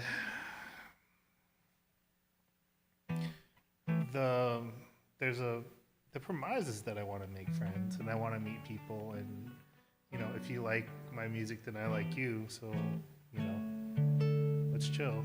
But at the same time, I'm like, I don't like people. I don't like. I don't want to do anything. I just want to play music and not think about that stuff. And not worry about followers or trying to make anything out of it, and just play for the sake of playing. What's up, Voltages? Hope you and Shangy are doing well.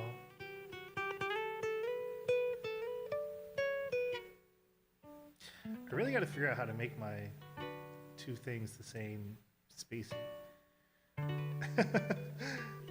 That never bothered me so much until just now. But I'm afraid if I touch it, it's gonna break. That happened last time I tried to touch it. It was down for a stream or two.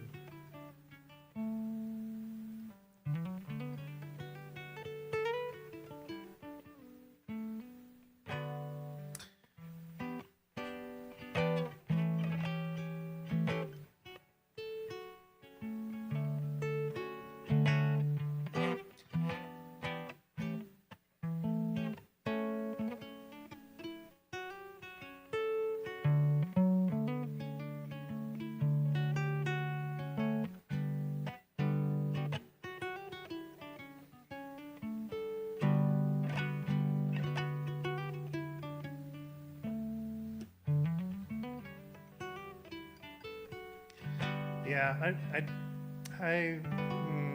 don't look at life that way.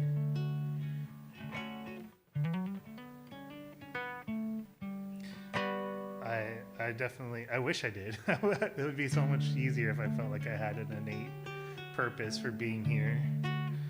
I feel like it's I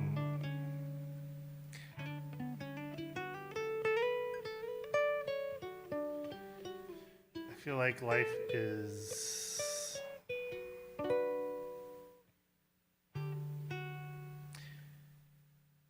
it's a rare and unique privilege, but it's also inherently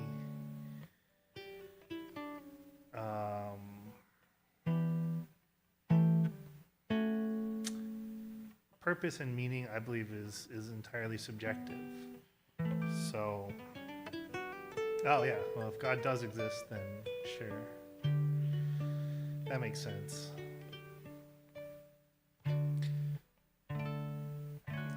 My thoughts on God are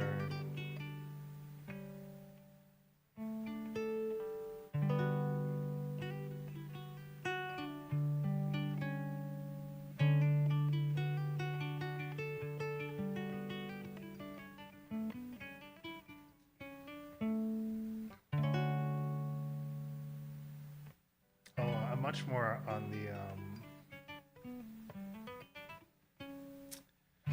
I call my belief pragmatic materialism. I don't. I think that there may or may not be a higher being in control of all this. This may or may not be a simulation. Though it seems like it's not. We obviously do not know one way or the other. But for me, the materialism part is that what is real in my mind is material things. Like, the definition of being material is that it interacts with the world. And that's what's important. That's what matters. Literally, matter. Matter is what matters. And that everything has a material expression. Like, even thoughts are things. There's a physical configuration that creates the thoughts in our heads. There's and anything that's not that is immaterial and not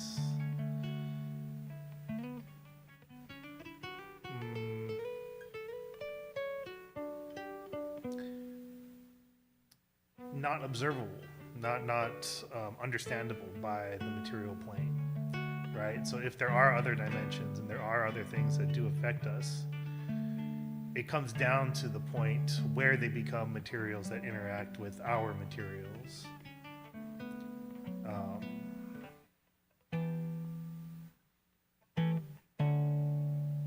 So I guess in short, God may exist, but if he does, then the way that he interacts with us is through something physical, some physical interaction that we may or may not know how to detect yet. But there is a mechanism behind it.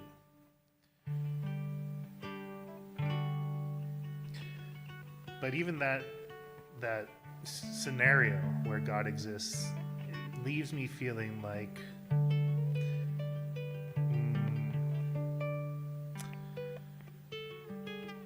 there's a generic meaninglessness to reality. Oh, hey, Danny. How you doing? You caught me on a kind of a strange day, and we're exploring meaning and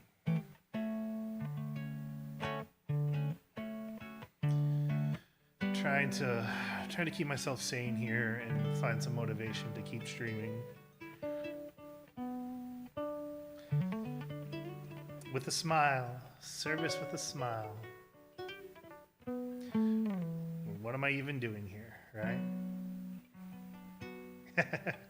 Yeah.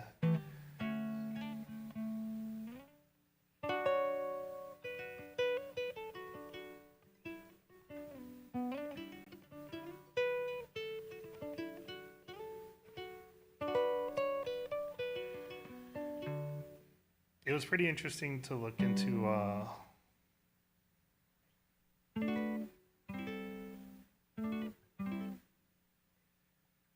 Mia's approach to streaming. I was like, how does she have 15,000 Twitter followers? Then I was like, oh, okay. Yeah, nice. Good for her, you know. If you got it, flaunt it. That's awesome. Yeah, I feel like reason is something that we decide for ourselves. If you want to have purpose, you can have purpose. If you don't want to have purpose, you don't need to have purpose. You know?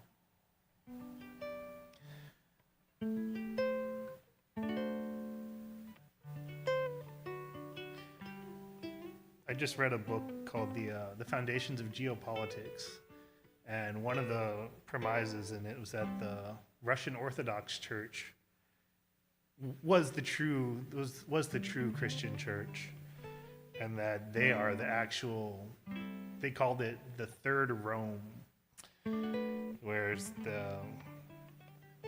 the rest of the churches in the world, of course, are apostates and stopped following the actual truth. But I don't know enough about Russian Orthodoxy to really have much more opinion on it, but it was very curious to see another perspective that they claimed the true lineage of Christian faith. book was in a lot of ways I felt like it was the Russian version of Project 2025, except that it was written in 1997, I believe, somewhere in the late 90s. It was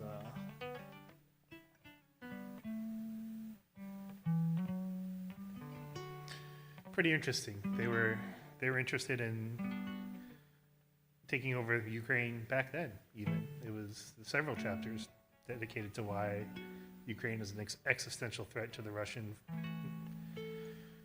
nationality. Kind of crazy. But yeah, there were some good ideas in there. Some things that got me to think.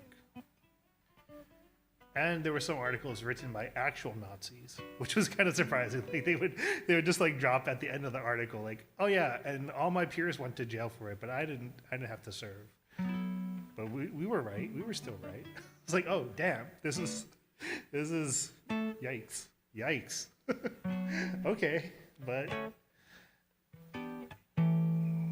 it's a very different mindset to what a lot of people are calling fascist Nazism in our modern day state.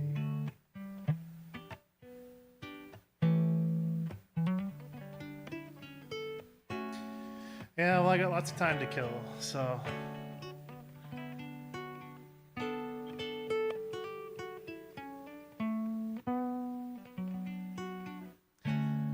Shoots. Have a good walk. Hope it's not too cold out there.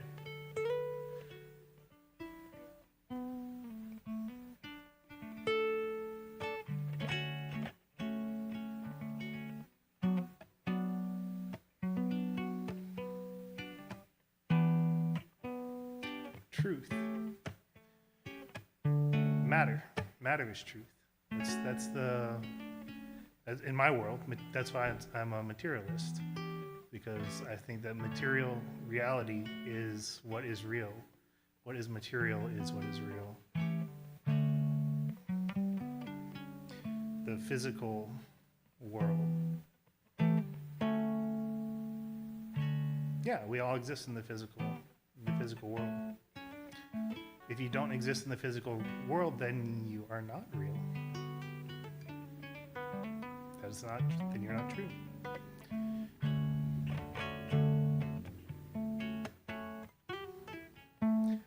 And then you're beyond our present, understanding and dimension, and beyond us, and then you're not able to interact with us anyway. So it's inconsequential if you're not a material object. But then I think that thoughts are things as well. So, like, you don't see. I know there's a whole train of thought that consciousness is the true substance of reality. But I think I'm of the school that consciousness is a result of physical mechanism. Shoots, man.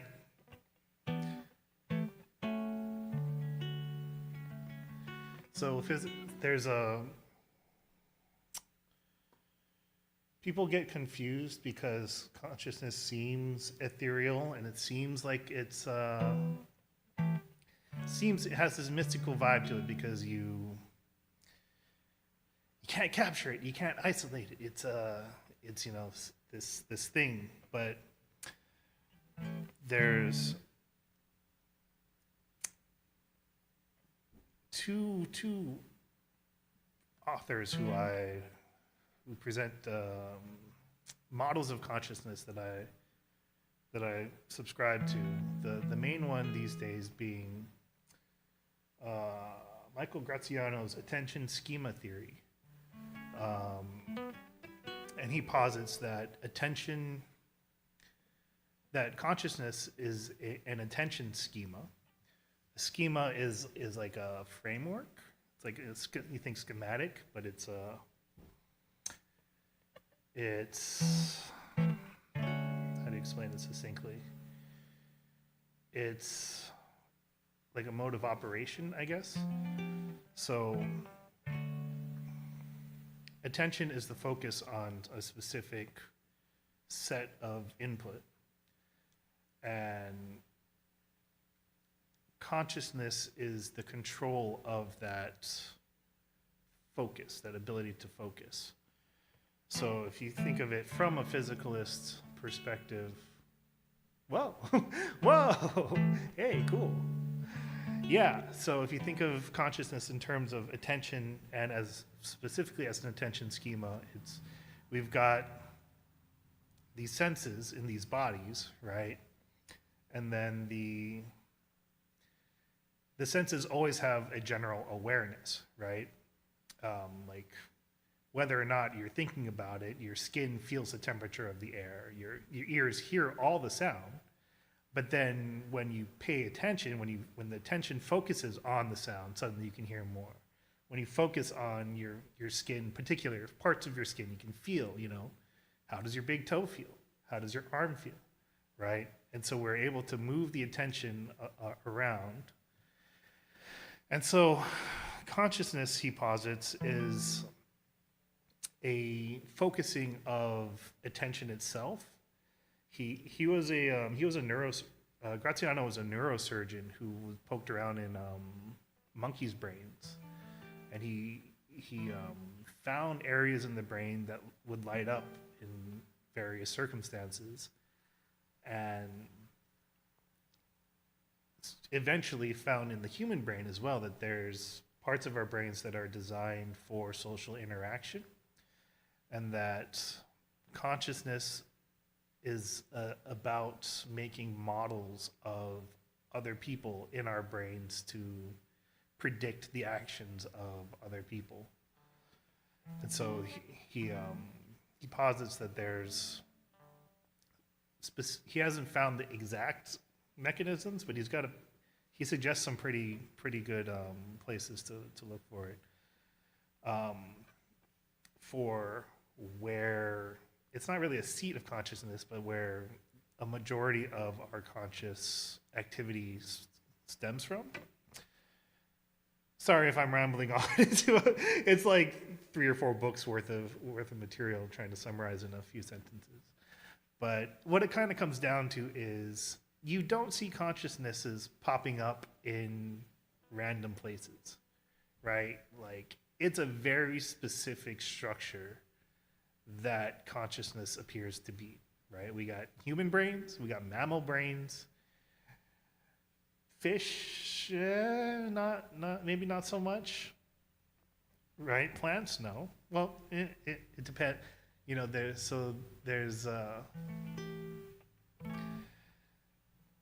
when you have a specific definition that the consciousness needs to have. Needs to be about making a model of the external being, then you can definitively say yes, no. Fish are aware, but they don't have consciousness. Plants are aware and they respond to the world, but they don't create models of the outside world to make predictions based on that type of thing. So yeah, the people who want to upload their consciousnesses they typically don't give enough credit to how integrated the consciousness is with our bodies. Like, even though it doesn't,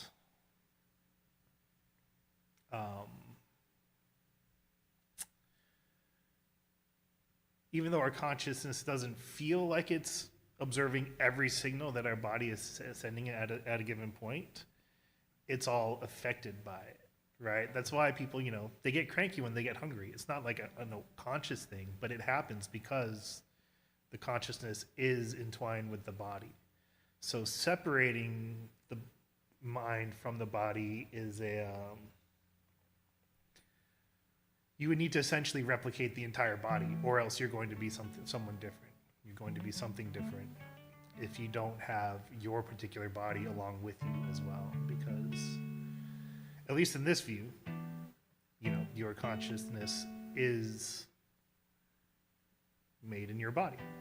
So.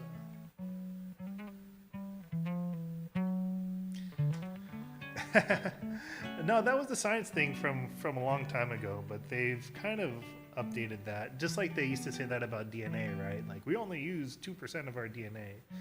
But then they realized that that's not quite accurate, and that there's a lot more things happening in different ways that we don't expect, right? Didn't expect back then. And as our technology gets better, we can see more and we can learn more about what's actually going on in our brains and our heads. My theory is that I'm pretty convinced by the attention schema theory, but I think all the tech bros are using that information in their AI models. And so it doesn't benefit any of them to go around saying that that's the case. And they like leaving the question of, what is consciousness? We don't know. We can't define it yet. Because if they did accept that theory and they do define it, then there's a lot of conclusions like, yes, the AI are conscious, and they deserve the rights that we give to other conscious beings, right? But we don't want to have to not make the AIs not suffer, right? That would be a tragedy. So you can't publicize the information just yet. That's my little theory, my pet theory about it, is that they know, they're using it. It's pretty convincing, but they're pretending like they don't so that they can capitalize on it and take advantage of it before it catches up. I mean, it's got other implications too. Like, it would mean that cows are kind of conscious, and that our treatment of them is rather inhumane. But they're delicious, so we gotta make a pass for that.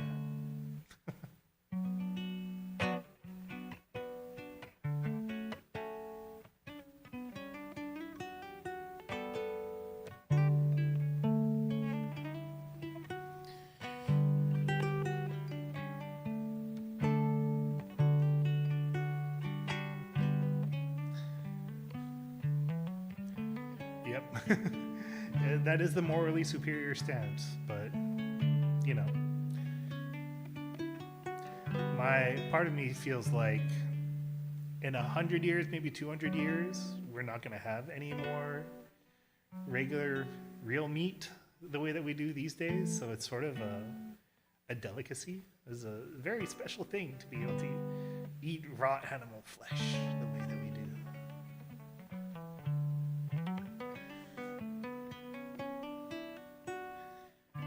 He's a vegetarian on a moral stance, because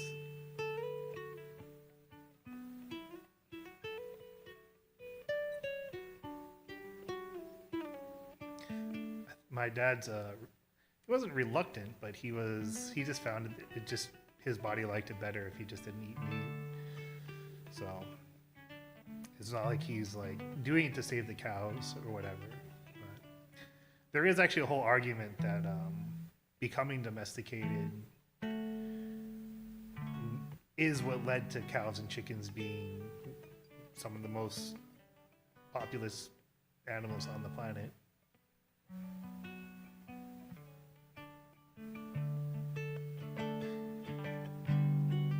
I mean, it took generations for us to get cows so fat and delicious, and pigs. It's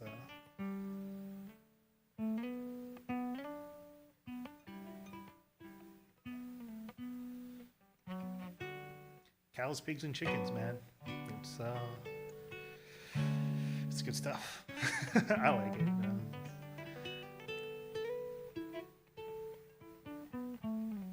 I like meat, but it does feel barbarous. It does feel like, ooh, tasty, tasty death. Life feeds on life. This is necessary.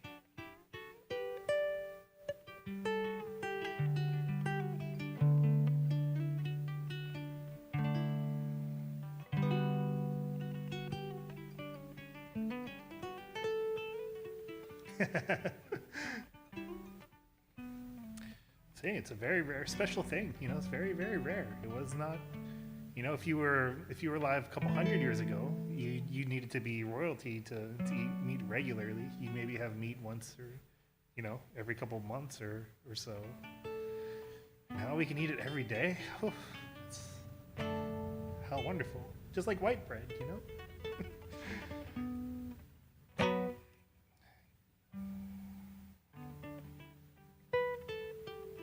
That was also my justification for smoking tobacco back in the day. Before I quit, I was like, there's not going to be any tobacco in space stations. Do while you can. Smoke it while you got them. And then vapes became a thing. So yeah, no. Vapes just don't hit the same. It's not as good. I didn't like it.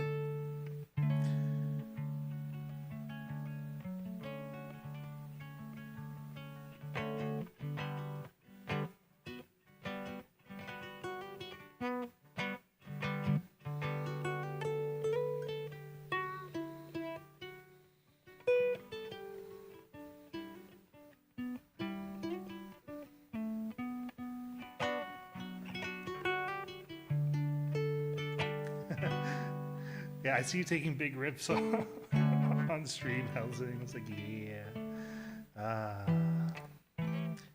Man, I really liked the taste of tobacco. That was I still really like it, but I don't like cancer, so just gotta say no. Just gotta say no. Dude, pipe is fun to smoke out of.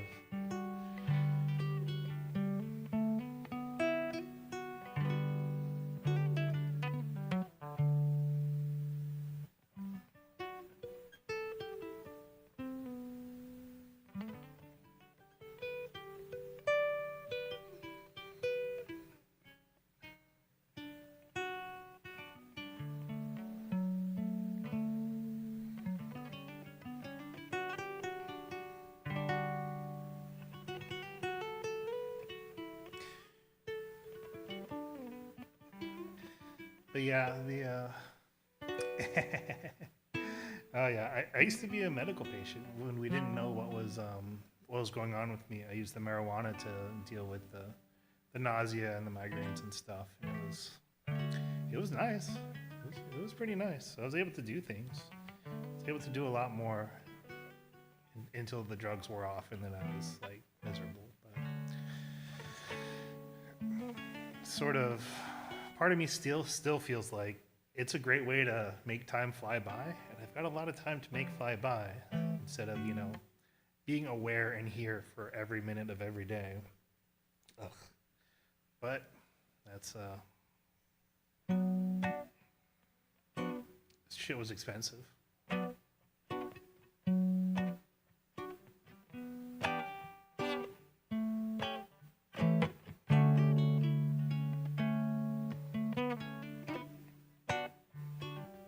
And now it's just like medicine to me, so it's like, it's better off if I don't need it. It's better off if I don't do it. It also feels really, ooh, yeah. And when you use it as medicine, it just kind of becomes normalized, right? It's not. You're not really doing it to get high anymore. You're just doing it to not feel in utter pain, which is it's a very different thing from doing it recreationally for a good time, right?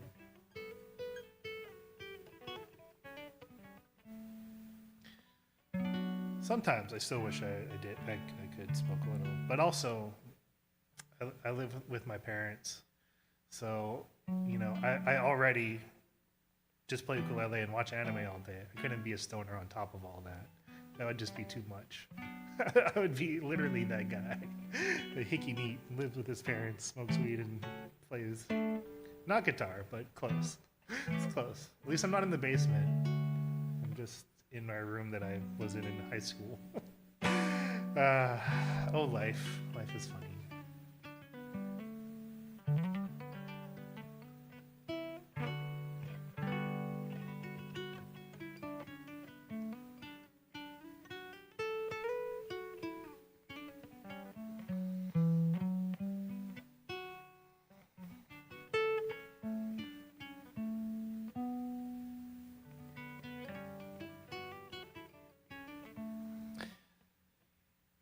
But yeah, the purpose stuff, I think we get to decide for ourselves what we want, what meaning we want to have in our life or not.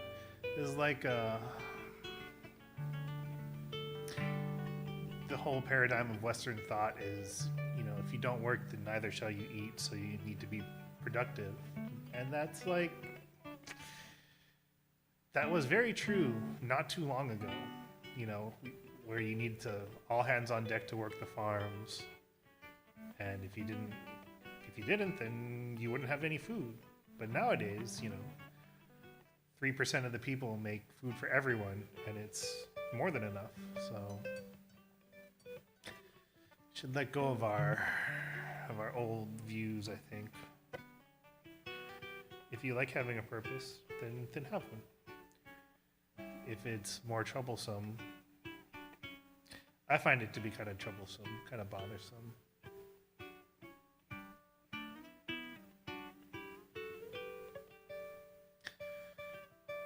That sounds good. That sounds rewarding. That sounds fun.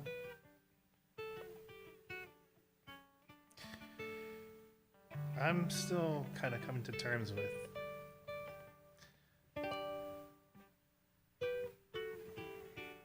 I shut out the world for quite a long time. Partly because I was kind of angry. It made me frustrated to see normal people doing normal people things. So I just stopped talking to people. Don't really have many friends, and just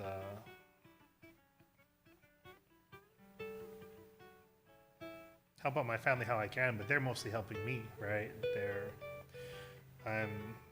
I'm unable to do a lot on my own, so I'm just a leech. I'm a parasite. But she brought me into this world, so, yeah.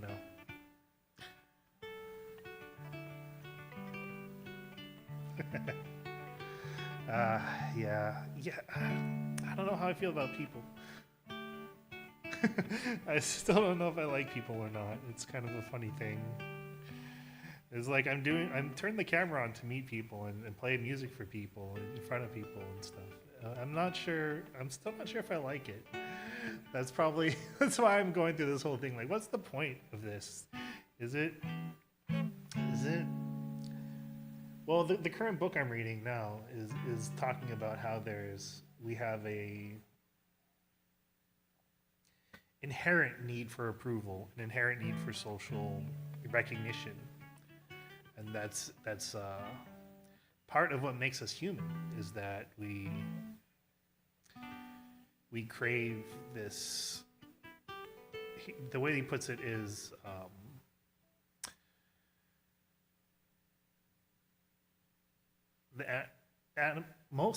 all animals will fight over needs, physical needs, food and shelter and territory and mates and whatnot. They will fight for that, but it's a uniquely human thing to fight over ideals and for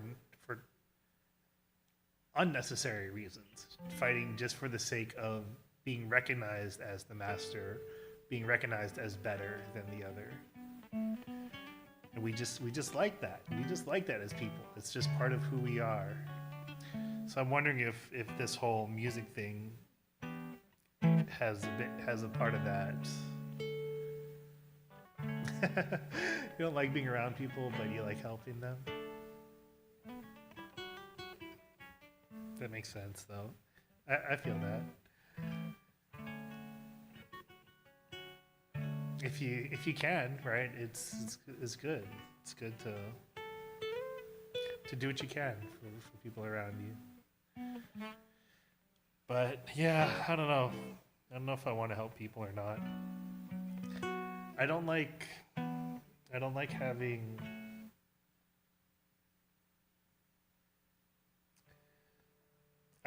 how I feel dependent on the response of other people. If that makes sense. Like, I play music because I like to play music, and I'm happy in and of itself to be able to play. Right? I'm not like seeking applause or,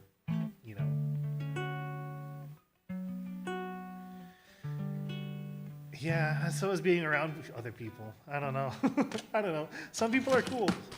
it's nice. Some people are fun to be around. You know, I do like people. I like being around people like that. Maybe that's what this project is about. It's about finding people I like to be around. uh, maybe I do actually like being around people.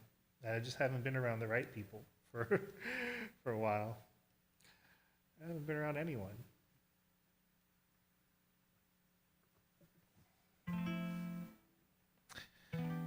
But then, yeah, then you have to feel like if you did good, then you can feel good about yourself. But if you didn't do good, if you didn't help them or it didn't turn out the way you wanted, then you have to feel bad about it because, well, it didn't work out the way you wanted. Life. Why has it got to be so?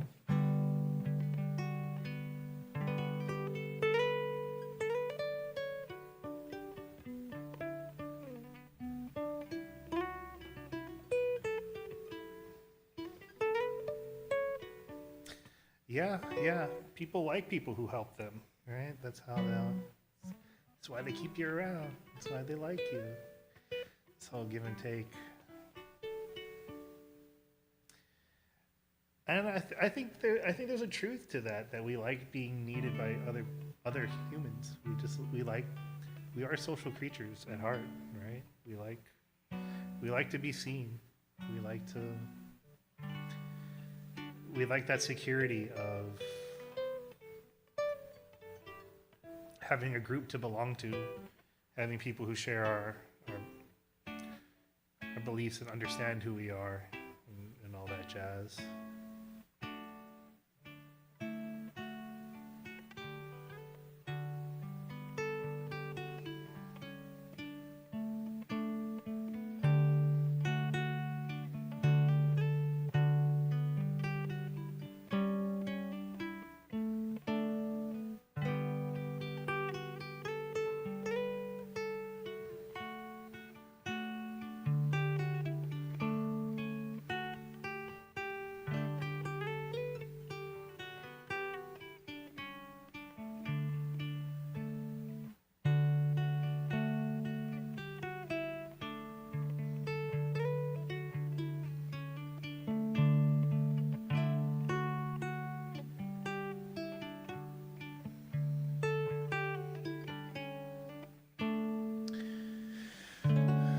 Well, I didn't quite finish my thinking for today, but I appreciate you guys dropping in to say hi and chat about this stuff for a while.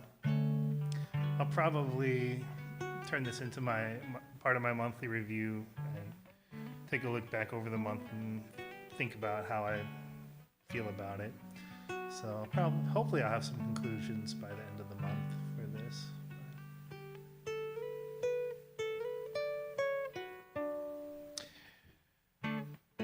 That's my time for the day, so I'm just gonna sign off. I don't want to raid anyone. I freaking hate that game. I don't know. I should do it. It is good, but I don't like it. I don't like it. Yeah, I hope to see you guys again next time. I should be back tomorrow, but I'll be gone Friday. So anytime you want to drop in and say hi, always welcome. Shoots, guys.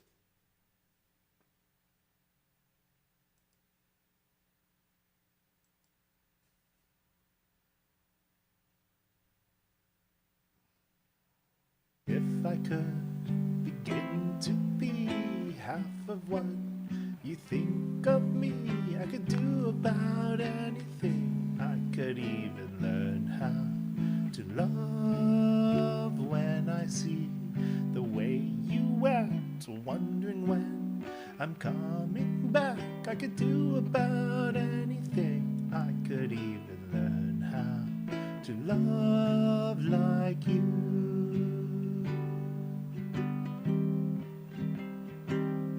Like you. I always thought I might be bad. Now I'm sure that it's true, 'cause I think you're so good, and I'm nothing like you. Look at you go, I just adore you.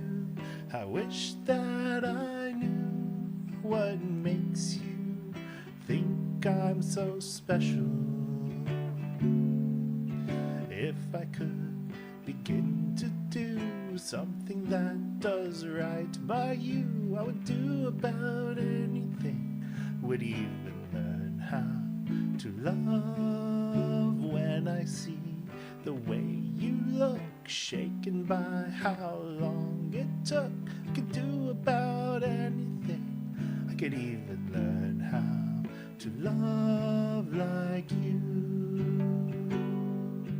Learn how to love like you. Learn how to